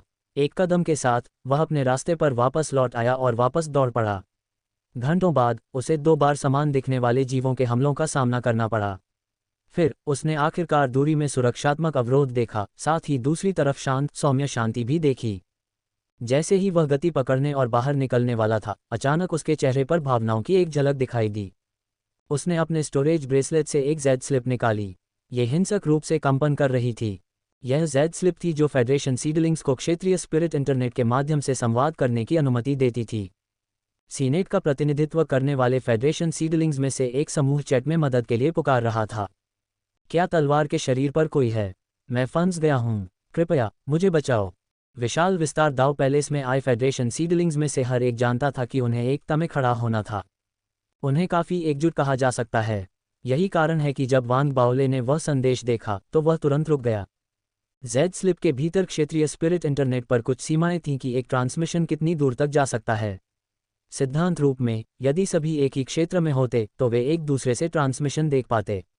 हालांकि एक बार जब कोई उस क्षेत्र से बाहर निकल जाता तो केवल उसी क्षेत्र में रहने वाले लोग ही उसके संदेश प्राप्त कर सकते थे। फिलहाल चैट ग्रुप पूरी तरह से शांत था, सिवाय फेडरेशन सीडलिंग की मदद के लिए आने वाली एकमात्र पुकार के, जो खतरे में थी। ये लगातार हताश और निराशा के साथ खुद को दोहराती रही। मदद के लिए पुकार। वांग बाओले अपनी जगह पर रुक गया। उसने अपना सिर नीचे किया और क्षेत्रीय स्पिरिट इंटरनेट जेड स्लिप को ध्यान से देखा। वह एसओएस सिग्नल को घूरता रहा जो बिना रुके प्रसारित होता रहा। वह ट्रांसमिशन में निराशा को सुन सकता था। वह मृत्यु के बीच जीने की एक अमर इच्छा, जीवित रहने की पागल इच्छा को महसूस कर सकता था। वांग बाओले ने ट्रांसमिशन की जांच करते ही फेडरेशन सीडलिंग रोना और भीख मांगना शुरू कर दिया। उसने वादे करना शुरू कर दिया। फिर भी चैट ग्रुप में किसी ने भी जवाब नहीं दिया। क्षेत्रीय स्पिरिट इंटरनेट में दूरी आधारित बाधाएं थीं। चूंकि यह फेडरेशन सीडलिंग तलवार के शरीर की गहराई में फंसा हुआ था, इसलिए वान बाओले शायद आसपास का एकमात्र अन्य फेडरेशन सीडलिंग था। ये फैंग म्यू है, वान बाओले ने धीरे से कहा। उसके दिमाग में एक युवक की छवि उभरी। उसे याद आया कि वह इस व्यक्ति से इतना परिचित नहीं था। वे केवल परिचित थे जो एक दूसरे के पास से गुजरते समय एक दूसरे को देखकर सिर हिलाते थे। वास्तव में फेडरेशन सीडलिंग के लिए विशेष प्रशिक्षण के दौरान फैंग म्यू ने उस पर घात लगाने के लिए कई अन्य शिष्यों के साथ मिलकर काम किया था। इसके बाद जब वह मंगल ग्रह की ओर बढ़ रहा था तो उनके रास्ते फिर से नहीं मिले। उनकी सीमित बातचीत तभी फिर से शुरू हुई जब वे प्राचीन हरे कांस्य तलवार पर पहुंचे। हालांकि वान बाओले को याद आया कि फैंग म्यू ली के प्रति अधिक मित्रवत था। हालांकि सभी अभी भी फेडरेशन के साधक थे। वे विदेशी भूमि में एक दूसरे की मदद करने के लिए बाध्य थे। यदि वह अब तलवार के शरीर पर नहीं बल्कि तलवार के हैंडल पर होता तो वान बाओले मदद करने में संकोच नहीं करता। हालांकि वह अब तलवार के शरीर पर था। मदद के लिए यह पुकार थोड़ी संदिग्ध लग रही थी। फैंग म्यू की साधना केवल फाउंडेशन स्थापना क्षेत्र में है। वह तलवार के शरीर में कैसे प्रवेश कर सकता है? वान बाओले ने अपनी आंखें सिकोड़ लीं। वह यहाँ काफ़ी समय से रह रहा था और उसे इस बात की गहरी समझ थी कि यह जगह कितनी खतरनाक है। कुछ सोचने के बाद वान बाओले ने तुरंत बचाव अभियान शुरू नहीं किया। इसके बजाय उसने ग्रुप चैट में जवाब दिया, फैंग म्यू, तुम यहाँ क्यों हो? ऐसा लग रहा था कि फैंग म्यू निराशा के चरम पर पहुंच गया था। चैट ग्रुप में किसी को बोलते हुए सुनकर वह स्पष्ट रूप से दंग रह गया था। फिर उत्साहित और अति प्रसन्न होकर उसने चैट ग्रुप में जल्दी से एक वॉयस ट्रांसमिशन भेजा, बाओले, मुझे बचा लो, बाओले, मुझे बचा लो। वाटरफ्रंट आइलैंड से 5 साथी दाववादी और मुझे आइलैंड लॉर्ड ने यहाँ आने और खंडहरों में से एक की खोज करने के लिए मजबूर किया। हमें एक हैक्स मिला। आइलैंड लॉर्ड घृणित था, जबकि बाकी लोग मारे गए। उसने एक आंतरिक संप्रदाय के शिष्य की पहचान टोकन पाया और भाग गया। वान बाओले ने चैट ग्रुप में ट्रांसमिशन को घूर कर देखा। वह भौहें सिकोड़ने लगा। फैंग म्यू ने जो कहा था उसमें कुछ भी गलत नहीं था। सब कुछ समझ में आ रहा था, लेकिन वह अपने दिल में संदेह को रोक नहीं सका। कुछ अजीब चल रहा है, वान बाओले ने सोचते हुए अपनी आंखें सिकोड़ लीं। हालांकि उसने चैट ग्रुप में अपने किसी भी संदेह को प्रकट नहीं किया और फैंग म्यू से अपने निर्देशांक भेजने को कहा। उसे जल्द ही फैंग म्यू का स्थान मिल गया। उसने जांच की और पाया कि फैंग म्यू उससे 10 मील से भी कम दूरी पर था। वह बहुत पास था। वान बाओले का संदेह गहरा गया। अगर वे काफ़ी दूरी पर होते तो शायद इतना संदिग्ध नहीं होता, लेकिन फैंग म्यू का उसके इतने पास और सीमाओं के पास स्थित होना, क्या यह इतना संयोग हो सकता है? सब कुछ मुझे उसकी ओर ले जा रहा है। वान बाओले की आंखें चमक उठीं। उसने एक कदम आगे बढ़ाया। फैंग म्यू के पास जाने के बजाय वह रक्षात्मक अवरोध की ओर उड़ता रहा, इस जगह को छोड़ने के इरादे से। जहां तक बचाव अभियान चलाने की बात है, तलवार के शरीर में फैंग म्यू की उपस्थिति पहले से ही संदिग्ध थी और संदेह को आमंत्रित करती थी। भले ही उसने अपनी स्थिति को कितनी भी अच्छी तरह से समझाया हो, वान बाओले एक विदेशी वातावरण में सावधानी के महत्व को अच्छी तरह से जानता था। वह कोई संत नहीं था। वह किसी को बचाने के लिए अत्यधिक सहानुभूति के कारण अपनी जान जोखिम में नहीं डालने वाला था। ये क्रूर और निर्दयी हो सकता है, लेकिन वान बाओले ने मदद के लिए पुकार को अनदेखा करने का फैसला किया। चैट समूह में मदद के लिए पुकार और भी अधिक उन्मत्त हो गई। वान बाओले के चेहरे पर झुर्रियां पड़ने में ज्यादा समय नहीं लगा। उसे एहसास हुआ वह खो गया था। उसने पहले अपने आगे रक्षात्मक अवरोध को स्पष्ट रूप से देखा था। जब उसने अब आगे देखा तो रक्षात्मक अवरोध धुंधला हो गया, फिर गायब हो गया। वान बाओले ने तुरंत अपना पहरा बढ़ा दिया। वह क्षेत्र के चारों ओर चला गया। थोड़ी देर आगे बढ़ने के बाद वह एक बार फिर रुक गया। उसने धुंध को देखा जो उसके सामने बिना आवाज के पतली हवा से प्रकट हुई थी। उसने झुर्रियां डालीं। फिर उसने क्षेत्रीय स्पिरिट इंटरनेट ज़ेड स्लिप निकाली और फांग म्यू द्वारा भेजे गए निर्देशांक को देखा। ये दिलचस्प है, उसने बड़बड़ाया। निर्देशांक देखते ही उसकी पुतलियां सिकुड़ गईं। वह अनजाने में फांग म्यू के स्थान के पास पहुंच गया था, जबकि उसका इरादा वहां से दूर जाने का था। वर्तमान में वह फांग म्यू के स्थान से 1 मील से भी कम दूरी पर था। वान बाओले का चेहरा काला पड़ गया। वह मुड़ा और फांग म्यू के स्थान को देखने लगा। फिर उसने सूंघते हुए उसकी ओर दौड़ लगाई। आखिरी मील पार करने में उसे ज्यादा समय नहीं लगा और वह वहां पहुंच गया जहां फैंग म्यू को होना चाहिए था। उसने खुद को ऊंची जमीन पर पाया। यहां तक कि आग का सागर भी इस क्षेत्र में बाढ़ नहीं ला पाया। जमीन के खिसकने के निशान इस क्षेत्र में बने हुए थे। ये स्पष्ट था कि यह स्थान पहले ऊंचा नहीं रहा होगा। तलवार के शरीर में एक विचित्र परिवर्तन हुआ था और यह अब जैसा है वैसा बन गया था। तलवार के शरीर पर हर जगह ऐसे क्षेत्र देखे जा सकते थे। वान बाओले ने अपना उचित हिस्सा देखा था और वह बहुत ज्यादा चिंतित नहीं था। उसे जो बात चौंका रही थी वह 1000 फीट लंबा सुनहरा भरिंग था जो ऊंची जमीन के ऊपर दबा हुआ था। भरिंग का एक छोटा सा हिस्सा जमीन में दबा हुआ था। हवा के संपर्क में आने वाले हिस्से में लंबे समय तक सड़ने के स्पष्ट संकेत दिखाई दे रहे थे। भरिंग के बाहरी आवरण में दरारें थीं और उस पर 4 से 5 गज की लंबाई का एक बड़ा गड्ढा था। इसने भरिंग के अंदरूनी हिस्से को उजागर कर दिया। अंदर क्या था? किसी जीवित प्राणी का मांस और खून नहीं था, बल्कि कुछ ऐसा था जो केबिन जैसा था। वान बाओले ने पहले भी सी ग्लूटन देखा था। डार्क आर्टिफैक्ट में उसके पास भी एक था। वह जानता था कि इस ब्रह्मांड में कई सभ्यताओं द्वारा बनाए गए सभी प्रकार के अजीब और चमत्कारिक उड़ने वाले धार्मिक आर्टिफैक्ट हैं। सभी फेडरेशन के क्रूजर जैसे नहीं थे। कुछ में सी ग्लूटन थे, जबकि कुछ में अन्य अजीब जीव थे, जैसे कि यह बीटल। यह शायद उसका पहली बार देखा हुआ हो, लेकिन वह तुरंत बता सकता था कि यह एक तरह का जीवित अंतरिक्ष क्रूजर था। भले ही भरिंग मर चुका था और उसके अंदरूनी हिस्से क्षतिग्रस्त हो चुके थे, फिर भी वह एक भयावह आभा बिखेरता रहा। वान बाओले को यह आभा महसूस हो गई कि यह आभा एक नवजात आत्मा क्षेत्र के साधक की आभा से मेल खाती है। उसकी आंखें सिकुड़ गईं। उसने देखा, भरिंग के बगल में लेटी हुई एक मम्मी। मृत मम्मी ने विशाल विस्तार दाव महल के वस्त्र पहने हुए थे। कोई स्पष्ट रूप से समझ सकता था कि यह फांग म्यू था, जो फेडरेशन सीडलिंग में से एक था। उसके शरीर से आने वाली मृत्यु की गंध से स्पष्ट रूप से संकेत मिलता था कि उसकी मृत्यु लगभग 1 महीने पहले हुई थी। उसके चेहरे पर अभी भी वह पीड़ा दिख रही थी जो उसने अपनी मृत्यु से पहले झेली थी। सब कुछ वान बाओले के अनुमान की पुष्टि करता था। उसे जो अजीब लगा वह यह था कि भले ही वह स्पष्ट रूप से फांग म्यू की लाश को घूर रहा था और वह पहले ही फांग म्यू के स्थान पर पहुंच चुका था, क्षेत्रीय स्पिरिट इंटरनेट में चैट समूह ने मदद के लिए फांग म्यू की कॉल प्रसारित करना जारी रखा। वान बाओले ने दम तोड़ दिया। फैंग म्यू के चेहरे पर अत्यधिक पीड़ा से ऐसा लग रहा था कि किसी ने उसकी आत्मा की खोज की होगी या उसकी मृत्यु से पहले उससे पूछताछ करने के लिए यातना का इस्तेमाल किया होगा। क्या ये जाल मुझे या सभी को निशाना बना रहा है? वान बाओले ने पास नहीं आया। उसने अपने सामने के दृश्य को देखा और पीछे हट गया, जाने वाला था। जैसे ही उसने एक कदम पीछे लिया, अचानक ठंडी हवा उसके गाल से गुजरी, जो एक झुलसाने वाली गर्मी वाली जगह होनी चाहिए थी। उसके आसपास का माहौल मौत के सन्नाटे में डूब गया। आसमान काला और उदास था, जमीन धुंधली थी और रोने और हंसने की आवाज़ें हर तरफ से आ रही थीं।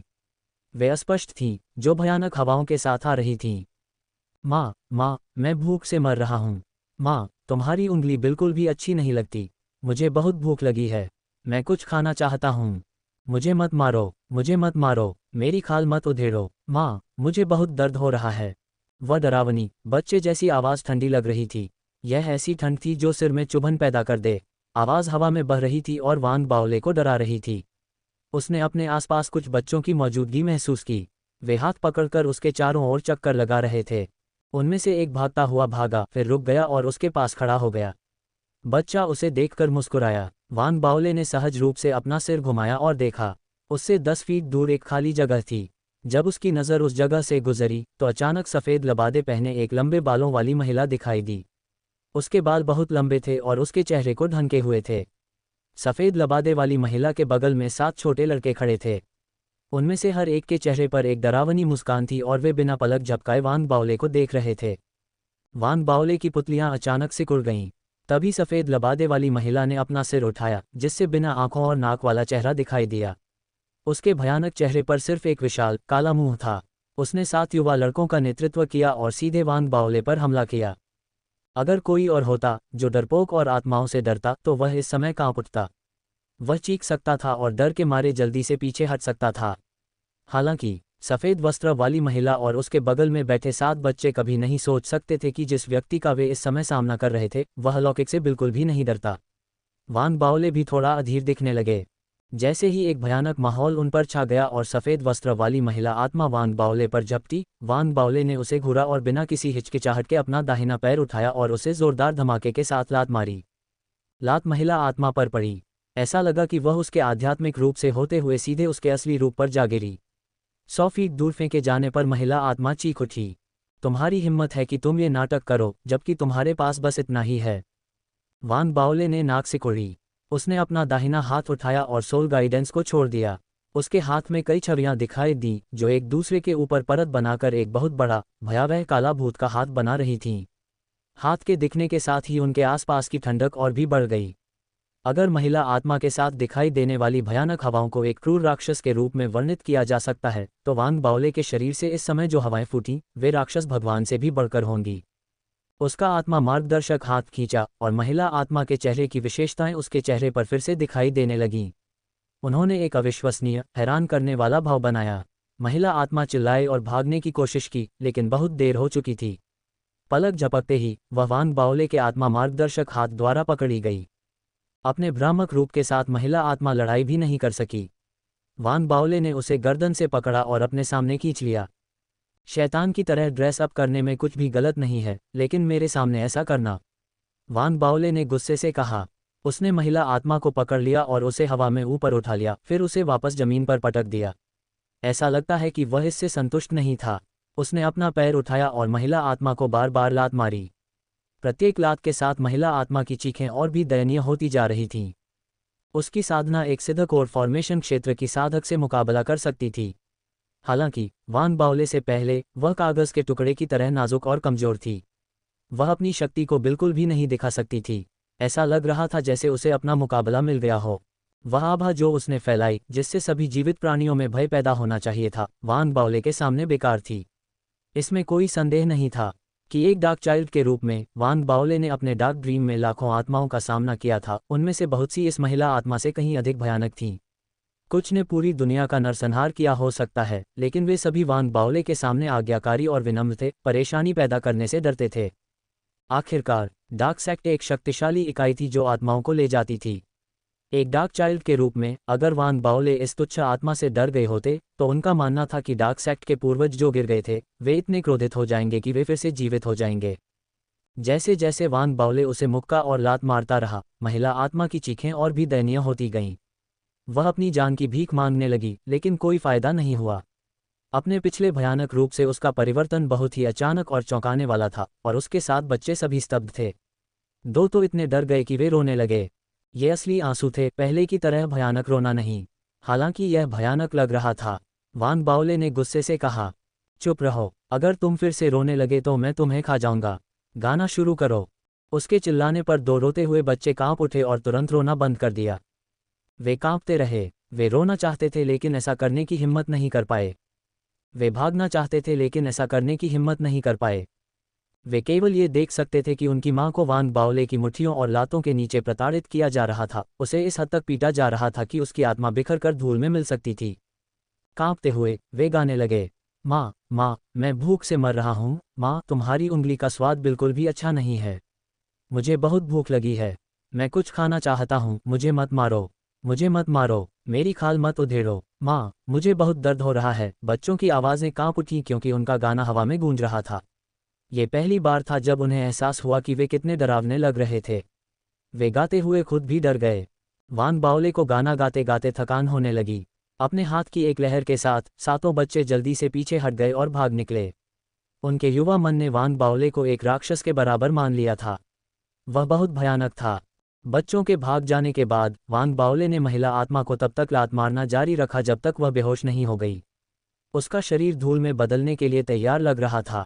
उसने उसे पकड़ लिया और उसे अपने सामने घसीट लिया। उसकी आंखें बाहर निकल आईं और वह घूरने लगा और सूंघने लगा। यह मेरा पहला मौका है जब तुम जैसी तुच्छ आत्माएं मेरे सामने आने की हिम्मत कर रही हैं। ठीक है, मुझे सोचने दो कि मैं तुम्हें कैसे खा सकता हूँ, वान बाओले ने शांत भाव से कहा। उसने अपने डार्क ड्रीम में कुछ डार्क सेक्ट के शिष्यों को गुप्त रूप से आत्माओं को खाते हुए देखा था। डार्क सेक्ट संप्रदाय बहुत बड़ा था, इसलिए अगर कोई कभी कभार कुछ आत्माएं खा लेता तो उसे इसका एहसास नहीं होता। अगर किसी को पता भी चल जाए तो कोई फायदा नहीं था। आखिरकार डार्क सेक्ट के पास आत्माओं पर अंतिम अधिकार था। उसने पहले कभी एक भी नहीं खाया था, लेकिन वह जानता था कि यह कैसे करना है। नाश्ते की मौजूदा कमी के कारण वान बाओले रात के बीच में भूख से जाग रहे थे। उन्होंने अपनी लार निगल ली और महिला आत्मा को घूरते हुए अपने होंठ चाटे। हालांकि उन्होंने खुद को आत्मा खाने से रोक लिया। उन्होंने पहले अपने आसपास का निरीक्षण करना अधिक समझदारी भरा समझा। उन्होंने आत्मा को कैद कर लिया, फिर फैंग म्यू की लाश की ओर चल पड़े। निरीक्षण पूरा होने के बाद उनके चेहरे पर एक बदसूरत भाव था। डार्क सेक्ट के आत्माओं के ज्ञान के आधार पर वान बाओले ने लाश का निरीक्षण किया और निष्कर्ष निकाला कि फैंग म्यू को किसी आत्मा ने नहीं मारा था। उनकी मृत्यु आत्मा की खोज से हुई थी। उनके शरीर पर कोई और चोट नहीं थी। उन्हें किसी ने तुरंत काबू में कर लिया था और फिर उनकी आत्मा की जबरन खोज की गई थी। उनका मस्तिष्क खोज का सामना नहीं कर पाया था और खुद ही ढह गया था। उनकी आत्मा बिखर गई थी और धूल में बदल गई थी। किसी को मारने का यह एक बेहद क्रूर तरीका था। वान बाओले चुप हो गए। निरीक्षण के एक दौर के बाद उन्होंने फैंग म्यू की लाश रख ली। वे सभी संघ के पौधे थे। अब जब वह गिर गया था तो वान बाओले अपनी लाश को एक विदेशी भूमि में नहीं छोड़ सकता था। सन्नाटे के बीच वान बाओले में निराशा उबल रही थी।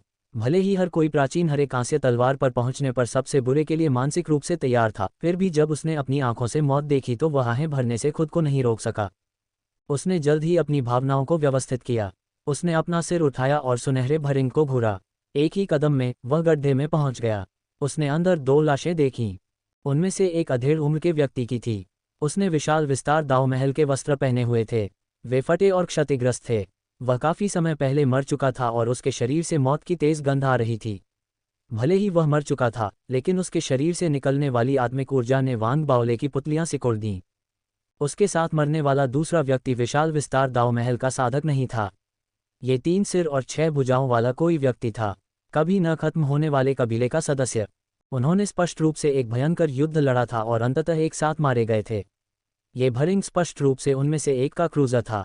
उनकी मृत्यु के बाद भरिंग भी मर गया था और उसे इस ऊंचे मैदान में दफना दिया गया था। तब से भूमि बदल गई थी। आग का सागर बढ़ गया।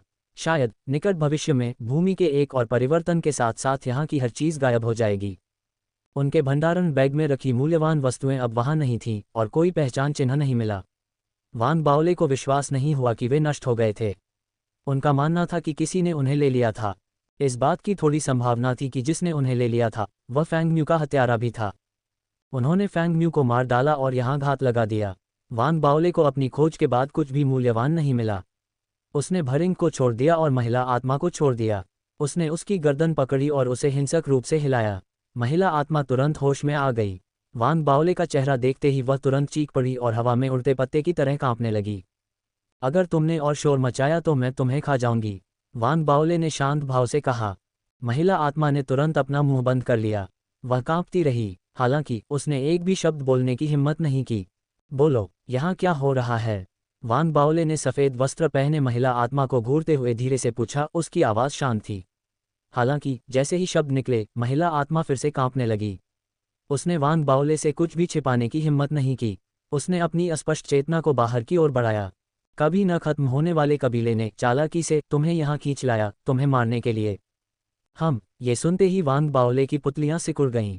हाथों की मुहरों की एक श्रृंखला के साथ उसने एक डार्क फायर को सीधे आत्मा के माथे में भेजा। ये कुछ ही देर में वापस उड़ गया। यह एक छोटा सा मंत्र था जिसे वान बाओले ने डार्क सेक्ट में अपने समय के दौरान सीखा था। ये सत्यापित कर सकता था कि कोई आत्मा सच बोल रही है या नहीं। उसने आत्मा से विस्तार से पूछताछ शुरू की। एक लंबे पल के बाद उसका चेहरा काला पड़ गया। उसे आखिरकार समझ में आ गया कि क्या हो रहा था। कभी न खत्म होने वाले कबीले का एक सदस्य जो अभी भी जीवित था ने इस आत्मा को चालाकी से बहलाया और उसे इस जगह पर ले आया। उसका इरादा वान बाओले को मारना था। ये स्पष्ट था कि कभी न खत्म होने वाले कबीले के सदस्य को यह एहसास नहीं था कि वह एक डार्क चाइल्ड है। एक चीज़ जिससे उसे डर नहीं था वह थी आत्मा। वान बाओले के दिमाग में अनगिनत विचार घूम रहे थे। उसे एक महिला आत्मा से केवल एक सुराग मिला था जिसके पास सबसे स्पष्ट दिमाग नहीं था। फिर भी वह अभी भी विशाल विस्तार दाव महल और प्राचीन हरे कांस्य तलवार के नीचे छिपी गहराई को महसूस कर सकता था। क्या अभी भी कभी न खत्म होने वाले कबीले के सदस्य जीवित हैं? वान बाओले ने हौंफते हुए कहा। उसने फैसला किया कि उसके लिए जल्द से जल्द इस जगह को छोड़ना सबसे अच्छा होगा। वह महिला आत्मा से निपटने वाला था जब दूर के खाली मैदानों में 7 छोटी आत्माएं जो बच गई थीं फिर से दिखाई दी, नम्रता से और डर से कांप रही थीं। वे स्पष्ट रूप से वान बाओले से भयभीत थे। यही कारण था कि वे अभी दिखाई दिए थे। उनमें से 4 डर कर रो रहे थे। फिर यह याद आने पर कि उनके सामने खड़ा भयानक बुरा आदमी रोने की आवाज़ को नापसंद करता है, उन्होंने तुरंत अपने हाथों से अपने मुंह बंद कर लिए। उनमें से केवल एक ने समान रूप से भयभीत होने के बावजूद अपना साहस जुटाया और आगे बढ़ा। वह वान बाओले के सामने खड़ा हो गया, फिर अपने घुटनों पर गिर गया और वान बाओले के सामने झुक गया। फिर उसने एक गोली की बोतल निकाली जो सड़ने की हवा दे रही थी, लेकिन फिर भी अपेक्षाकृत अच्छी तरह से संरक्षित थी, और उसे वान बाओले के सामने रख दिया। उसने फिर से झुककर प्रणाम किया। उसकी आत्मा के भीतर से एक अस्पष्ट आवाज़ निकली, कृपया हमारी माँ को वापस कर दें, हमें। वान बाओले चौंक गया। उसने युवा आत्मा को घूरा, फिर उसके पीछे बच्चों को देखा जो कांप रहे थे और चिल्लाने से डर रहे थे। उसने गोली की बोतल पकड़ी और उस पर नजर डाली। उसने उसे खोला, अंदर देखा और क्षण भर के लिए स्तब्ध रह गया। एक ब्रह्मांड की गोली। वान बाओले ने विशाल विस्तार दाव महल में आने के बाद से कई मूल्यवान खजाने नहीं देखे थे। हालांकि उन्होंने कुछ शोध किया था, विशेष रूप से गोलियों और सामग्रियों पर, जो उनके अध्ययन का केंद्र बिंदु था। उदाहरण के लिए, ये ब्रह्मांड की गोली उसने कभी नहीं देखी थी, लेकिन वह जानता था कि इस गोली में एक विशेष गुण है। यह एक तरह की काली रोशनी देती है। हालांकि रात में यह एक चमकीले मोती की तरह चमकती थी। ब्रह्मांड की गोली पूरक गोलियों में से एक थी, जो एक साधक को पूर्ण कोर फॉर्मेशन क्षेत्र से नवजात आत्मा क्षेत्र में आगे बढ़ने में सहायता करती थी। संप्रदाय से एक प्राप्त करने के लिए 50,000 युद्ध क्रेडिट खर्च होंगे।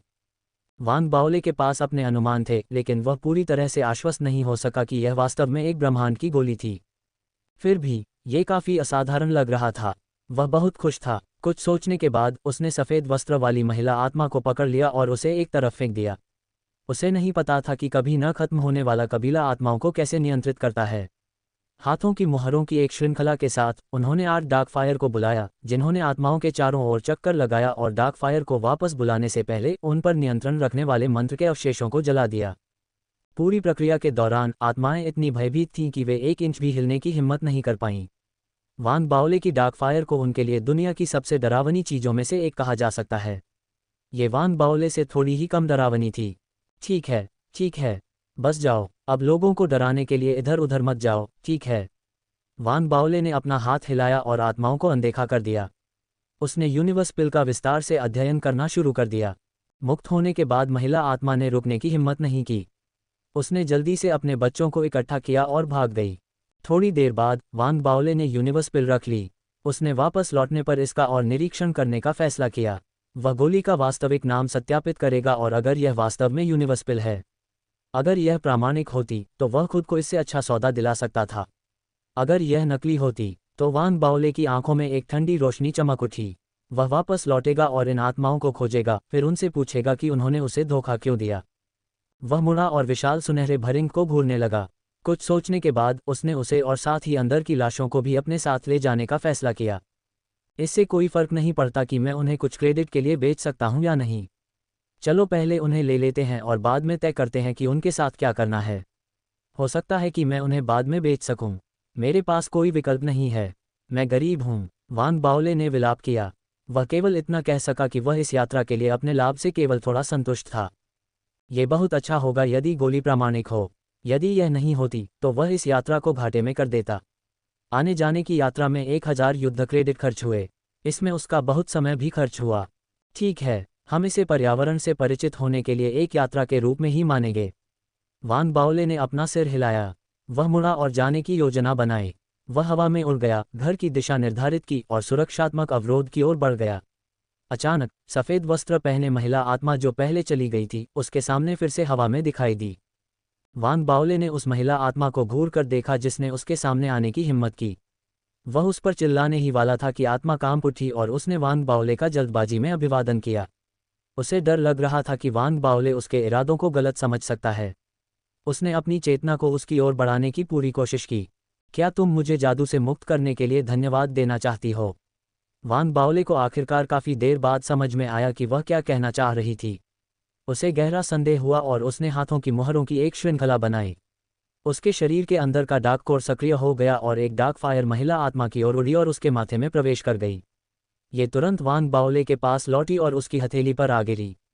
उसने इसका ध्यानपूर्वक अध्ययन किया और निष्कर्ष निकाला कि महिला आत्मा वास्तव में उसके उपकार का बदला चुकाना चाहती थी। कुछ सोचने के बाद वान बाओले ने निष्कर्ष निकाला कि इस यात्रा से उसके लाभ बहुत संतोषजनक नहीं थे। उसने अपना हाथ हिलाया और महिला आत्मा को आगे बढ़ने का इशारा किया। वान बाओले की सहमति देखकर महिला आत्मा बहुत खुश हुई। वह आगे उड़ गई और वान बाओले को दूर ले गई। यात्रा लंबी नहीं थी। उन्होंने लगभग 100 मील की यात्रा की। वान बाओले ने पूरी यात्रा के दौरान अपनी चौकसी बनाए रखी और महिला आत्मा का पीछा करते हुए एक ऐसे क्षेत्र में पहुंचे जो कुछ ही दिन पहले बना था। एक पहाड़ की चोटी जो अपनी तरफ थोड़ी झुकी हुई थी, आग के समुद्र में बैठी थी। यह अटकी हुई और स्थिर लग रही थी और लावा इसके किनारों से बह रहा था। यह अधूरा लग रहा था, मानो यह एक पूरे पहाड़ का सिर्फ आधा हिस्सा हो। एक पूरे पहाड़ का आधा हिस्सा होने के बावजूद इसका आकार अभी भी प्रभावशाली था। ये इथरियल दाव कॉलेज में एक प्रमुख पर्वत शिखर पर एक मंडप के आकार का था। पहाड़ पर अभी भी काफ़ी संख्या में मंडप और अन्य इमारतें थीं। अधिकांश क्षतिग्रस्त और खंडहर हो चुकी थीं, लेकिन एक हिस्सा अच्छी तरह से संरक्षित लग रहा था। ऐसा नहीं लगता था कि उन्हें बहुत नुकसान हुआ है। ये सबसे चौंकाने वाला हिस्सा नहीं था। जिस चीज़ ने वांग बाओले की सांसें तेज कर दी वह पहाड़ पर पड़ी 10 लाशें थीं। महिला और पुरुष दोनों की लाशें थीं। उन्हें मारने वाली घातक चोट के अलावा वे अन्यथा अच्छी तरह से संरक्षित थीं। वांग बाओले को उन पर रखे स्टोरेज बैग भी दिखाई दे रहे थे। ये नज़ारा देखकर वांग बाओले की आंखें चौड़ी हो गईं। उसने तुरंत पहाड़ का निरीक्षण नहीं किया। उसने जल्दी से आसपास का जायजा लिया और सावधानी से अपना धार्मिक हथियार निकाला। काफ़ी देर बाद और आसपास के इलाके का सावधानीपूर्वक निरीक्षण करने के बाद और यह निष्कर्ष निकालने के बाद कि कोई खतरा नहीं है, उसने राहत की सांस ली। फिर वह सावधानी से पहाड़ के पास पहुंचा। उसकी आंखें भूख से जल रही थीं। वांग बाओले को इस स्थान पर ले जाने के बाद महिला आत्मा ने गहराई से प्रणाम किया और दूर चली गई। वह वास्तव में वांग बाओले को उसे न मारने और उसे अभिशाप से मुक्त करने के लिए भुगतान कर रही थी। उसने कुछ दिन पहले ही इस स्थान की खोज की थी, लेकिन उसे इस स्थान पर क्या है इसमें कोई दिलचस्पी नहीं थी। हालांकि अपने अस्पष्ट दिमाग के साथ भी वह जानती थी कि इस स्थान पर प्रवेश करने वाले बाहरी लोग अक्सर यहाँ मिलने वाली चीज़ों के लिए लड़ते थे। इसीलिए उसने वांग बाओले को ढूंढा और उसे यहाँ लाया। यह उसका भुगतान करने का उसका तरीका था। वांग बाओले के लिए यह एक सुखद खोज थी। ये सुनिश्चित करने के बाद कि आसपास कुछ भी खतरनाक नहीं है, वह उत्साह से पर्वत शिखर के पास पहुंचा। करीब से देखने के बाद उसका दिल तेजी से धड़कने लगा। उसकी आंखों में गर्मी और इच्छा जल रही थी। इसमें कोई संदेह नहीं है, इससे पहले इस स्थान पर कोई नहीं आया है। सिर्फ एक नज़र से मैं 30 से ज़्यादा लाशें देख सकता हूँ। उनमें से हर एक के पास एक स्टोरेज बैग है। उनमें पहचान चिन्ह और अन्य मूल्यवान वस्तुएं होनी चाहिए। अगर मैं अंदर जा पाया तो मैं अमीर हो जाऊंगा। वांग बाओले ने गहरी सांस ली। अपनी गहरी इच्छा के बावजूद उसने लापरवाही से काम नहीं किया। उसने तलवार के शरीर पर अपने समय के दौरान ऐसी ही जगहें देखी थीं। वे शायद उतना ध्यान आकर्षित न करें, लेकिन वे संभवतः ऐसी जगहें थीं जहां महान खजाने भी थे। हालांकि एक हेक्स ने ऐसे क्षेत्रों की रक्षा की। उन्होंने आग के सागर के साथ साथ वांग बाओले के प्रवेश से भी रक्षा की। वह केवल देखने और आहें भरने में सक्षम था, फिर हार मानकर चला गया। हालांकि उसके सामने तिरछी पर्वत चोटी किसी भी मंत्र द्वारा सुरक्षित नहीं लग रही थी। ऐसा लग रहा था कि वह एक ही छलांग में प्रवेश कर सकता है।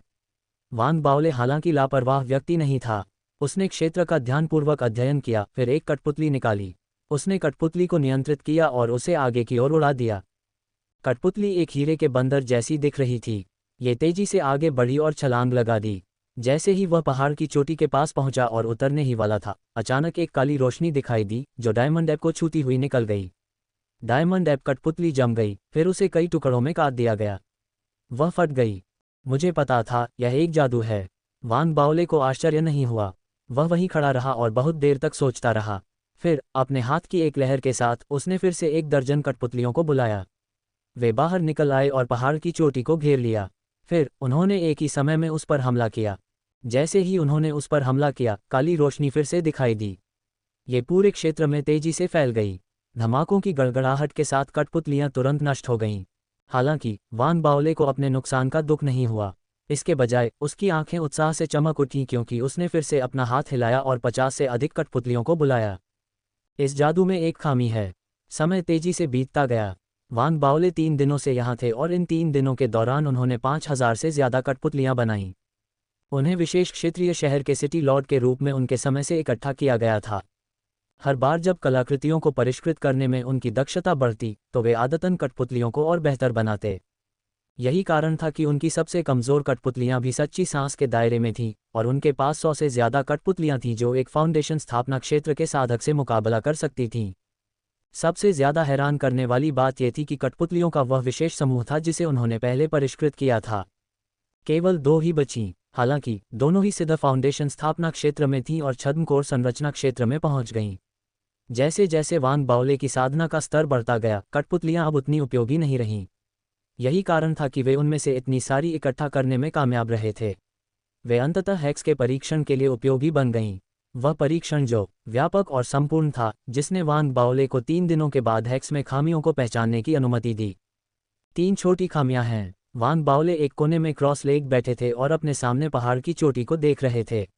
उन्हें नहीं पता था कि एक और बदलाव और परिवर्तन होने से पहले उनके पास कितना समय है। हालांकि उन्हें पता था कि उनके पास ज़्यादा समय नहीं है। वांग बाओले को पता था कि उन्हें जल्दी से आगे बढ़ना होगा। हालांकि वह बहुत जल्दबाजी नहीं कर सकते थे। उनके आकलन के आधार पर उनकी साधना के स्तर और उनके भौतिक शरीर के साथ वह काली रोशनी से होने वाले हमले का सामना करने में सक्षम नहीं होंगे। यदि वह सामने से हमला करते हैं तो कोई भी गलत कदम उनके शरीर और आत्मा के तत्काल विनाश का कारण बनेगा। मैं बस कुछ युद्ध क्रेडिट अर्जित करना चाहता हूँ। क्या काम है? वान बाओले ने पहाड़ पर लाशों और मंडपों को घूरते हुए आह भरी। उनकी आंखों में दृढ़ संकल्प की एक चमक दिखाई दी। उनके पास कोई विकल्प नहीं था। लाशों पर भंडारण बैग के लिए उनकी इच्छा बस बहुत बड़ी थी। उसने गहरी सांस ली। उसकी आंखें चमक रही थीं, जैसे वह अपने सामने पहाड़ को देख रहा हो। उसने समय की गणना की। हर आधे घंटे में वह एक कठपुतली को बाहर फेंकता और धीरे धीरे उनकी संख्या बढ़ाता। हर बार जब कठपुतलियां हेक्स से आगे निकलने की कोशिश करतीं तो वे काली रोशनी से टुकड़ों में कट जातीं। 8 घंटे बीत गए। जैसे ही वान बाओले ने पहाड़ की चोटी की ओर एक और कठपुतली फेंकी, काली रोशनी एक बार फिर दिखाई दी। हालांकि इस बार यह 1 सेकंड के हिस्से के लिए रुकी। यही तो खामी है। ऐसा लग रहा था जैसे उसने पहले ही भविष्यवाणी कर ली थी कि यह क्षण आएगा और इसके लिए तैयार था। विराम आने पर वान बाओले की आंखें चमक उठीं। वह अचानक बिजली की तरह आगे बढ़ा। हाथों की मुहरों की एक श्रृंखला के साथ उसकी साधना तेजी से मंथन करने लगी। उसके हाथ की एक और लहर के साथ उसके चारों ओर अनगिनत धार्मिक खजाने दिखाई दिए और फैल गए। उनमें से कई धार्मिक हथियार थे। एक रंगीन रिबन फड़फड़ाया और उसके चारों ओर एक मजबूत सुरक्षात्मक अवरोध बना दिया। ऐसा लग रहा था जैसे उसने हर चीज़ की योजना बना रखी थी। पलक झपकते ही सब कुछ हो गया। वान बाओले तेजी से आगे बढ़ा, जैसे कोई तारा गिर रहा हो और सीधे पहाड़ की ओर बढ़ रहा हो। पलक झपकते ही वह अदृश्य हेक्स के संपर्क में आ गया। वह काली रोशनी जो तुरंत दिखाई देनी चाहिए थी, वह कुछ पल पहले वान बाओले की कठपुतली पर हमला करते समय थोड़ी देरी से आई थी। यह एक बार फिर थोड़ी देर के लिए रुक गई। इस देरी के कारण वान बाओले सुरक्षात्मक अवरोध को पार कर पहाड़ पर आ गया। हालांकि उसने हेक्स को नष्ट नहीं किया था। हालांकि वह सफलतापूर्वक पहाड़ पर उतर गया था, लेकिन खतरे का एहसास अभी भी तीव्र और प्रबल बना हुआ था। यह उसके ऊपर सुनामी की लहरों की तरह उमड़ रहा था। अब वह इससे विचलित नहीं हो सकता था। जैसे ही वह हेक्स को पार करके पहाड़ पर आया, उसने अपना दाहिना हाथ उठाया और हवा में अपने से थोड़ी दूरी पर लाशों पर रखे स्टोरेज बैग को पकड़ने की कोशिश की। 4 स्टोरेज बैग तेजी से उसके पास से गुजरे। उसने उन्हें पकड़ लिया। फिर अपनी प्रबल इच्छा और लालच से लड़ते हुए वह जल्दी से और तेजी से पीछे हट गया। जितनी तेजी से वह अंदर गया था, उतनी ही तेजी से वह बिजली की गति से बाहर निकल गया। वह बहते पानी की तरह आगे बढ़ा। पिछले 3 दिनों में उसके दिमाग में कई बार यह सब चल रहा था। जैसे ही वह पीछे हट रहा था और उस क्षेत्र को छोड़ने वाला था, अचानक काली रोशनी फिर से प्रकट हुई। ऐसा लग रहा था कि जब छेद दिखाई देता था तब की खिड़की बीत चुकी थी। ये वान बाओले के पास से गुजर गई। काली रोशनी की इस किरण की गति वान बाओले से ज्यादा थी। यह अविश्वसनीय था कि यह कितनी तेज थी। हालांकि वान बाओले स्पष्ट रूप से इसके लिए तैयार थे। जैसे ही काली रोशनी दिखाई दी, उसके आसपास के धार्मिक खजाने उसके सामने उमड़ पड़े और उसके और काली रोशनी के बीच खड़े हो गए। धार्मिक खजाने काली रोशनी से टकराए। ऐसा लगा जैसे वे कागज में बदल गए हों, क्योंकि उनके कोर और घटक दोनों ही बिना आवाज के 2 हिस्सों में कट गए थे। वे काली रोशनी के सामने कमजोर और शक्तिहीन थे, सिकुड़कर 2 हिस्सों में कट गए। सौभाग्य से रंगीन रिबन में महत्वपूर्ण शक्ति थी। यह उसके चारों ओर घूम गया और एक तूफान में बदल गया। वान बाओले के धार्मिक हथियारों ने भी अपनी शक्ति को प्रकट किया, काली रोशनी के खिलाफ एक सुरक्षात्मक अवरोध बना दिया। हवा में गड़गड़ाहट की आवाजें गूंज उठीं। अंत में जैसे ही रिबन और धार्मिक हथियार अब काली रोशनी के हमले का सामना नहीं कर सकते थे, वान बाओले ने सफलतापूर्वक प्रतिबंधित हेक्स वाले क्षेत्र से बाहर निकल लिया। भागने के बावजूद हेक्स से होने वाला हमला बहुत शक्तिशाली और हिंसक था। वान बाओले के मुंह से खून बहने लगा। उसकी दृष्टि धुंधली हो गई और हेक्स वाले क्षेत्र से बाहर निकलने के बाद वह लड़खड़ा गया। फिर उसने खून का एक और कौर थूका। उसकी गंभीर चोटों के कारण रिबन और उसके अन्य धार्मिक खजानों पर उसका नियंत्रण खत्म हो गया। लड़खड़ाते हुए वे जमीन पर गिर गए। कुछ कदम लड़खड़ाने के बाद वान बाओले की छाती से खून बहने लगा। वह बगल में जमीन पर गिर गया। उसकी चोटें बहुत गंभीर लग रही थीं। वह बेहोश हो गया।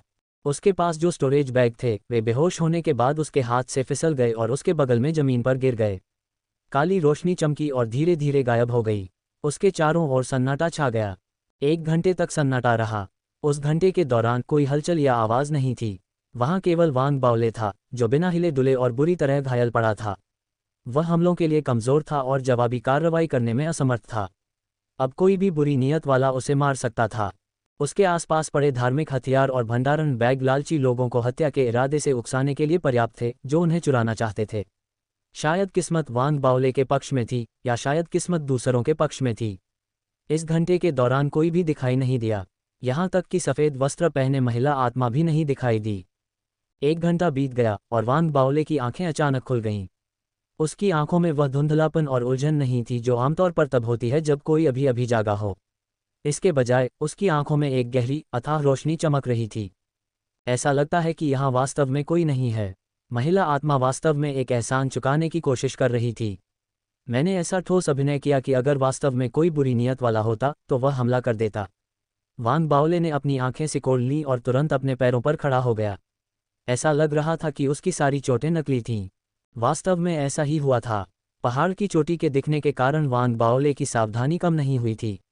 वह उस क्षेत्र में जाल के बारे में चिंतित था, इसलिए उसने घायल होने का नाटक किया था ताकि घात लगाए बैठे किसी को भी बाहर निकाल सके। उसके आसपास पड़े धार्मिक हथियार बेतरतीब ढंग से बिखरे हुए लग सकते थे, हालांकि वे धार्मिक खजाने थे जिन्हें उसने अपने हाथों से परिष्कृत किया था। वह किसी भी समय किसी के भी सामने आने पर उनकी शक्ति को प्रकट कर सकता था। मैं अब और समय बर्बाद नहीं करूंगा क्योंकि वहां कोई नहीं है। ये सोचकर वांग बाओले ने अपना हाथ हिलाया और अपने आसपास गिरी हुई वस्तुओं को उठाया। पहाड़ की चट्टान को घूरते हुए उसकी आंखों में एक भयंकर रोशनी चमक उठी। एक लंबे समय के बाद उसका लाइटनिंग कोर फट गया। हवा में बिजली के बोल्ट दिखाई दिए और उसके शरीर से बर्फीली लपटें निकलीं। जब उसने अपनी पूरी शक्ति को सक्रिय किया तो उसके भौतिक शरीर से चटकने की आवाज़ें आ रही थीं। उसका काम अभी खत्म नहीं हुआ था। रंगीन रिबन और तिरंगे वाली तलवार तेजी से उसके चारों ओर उड़ रही थी। उससे जो शक्ति निकल रही थी वह पहले उसने जो कुछ भी दिखाया था उससे कहीं ज्यादा थी। खुद को तैयार करके उसने आधे घंटे तक इंतजार किया। फिर उसने और 10 कठपुतलियां फेंकी। उसने एक कदम आगे बढ़ाया और अपनी कठपुतलियों के साथ षड्यंत्र वाले क्षेत्र में घुस गया। इस बार वह पहले से ज्यादा तेज था, उसकी गति पहले से दोगुनी थी। उसने दूसरी खामी का फायदा उठाया और हेक्स की सुरक्षात्मक सुरक्षा को पार कर गया। उसके शरीर के अंदर भक्षण करने वाला बीज तब सक्रिय हो गया। एक तेज, गरजने वाली आवाज के साथ उसके सामने मौजूद दर्जनों लाशों के भंडारण बैग उसकी ओर उड़े, जैसे कि अचानक कई अदृश्य हाथों ने उन्हें छीन लिया हो। सब कुछ उसकी योजना के अनुसार हुआ। अगर वह अभी निकल जाता तो वह कम से कम चोट के साथ ऐसा करता। हालांकि जैसे ही वह पीछे हटने वाला था, वांग बाओले की आंखें अचानक चौड़ी हो गईं। उसने पहाड़ की चोटी के सबसे ऊंचे बिंदु को देखा। जब वह बाहर था और हेक्स द्वारा अलग किया गया था तब ये स्पष्ट रूप से दिखाई नहीं दे रहा था। हालांकि अब जब वह अंदर था तो वह इसे स्पष्ट रूप से देख सकता था। एक गुफा का निवास। गुफा के निवास के अंदर भव्य रूप से सजे धजे एक शव क्रॉस लेग बैठा था। उसकी जांघ पर एक बैंगनी पहचान चिन्ह था, एक मुख्य शिष्य की पहचान चिन्ह।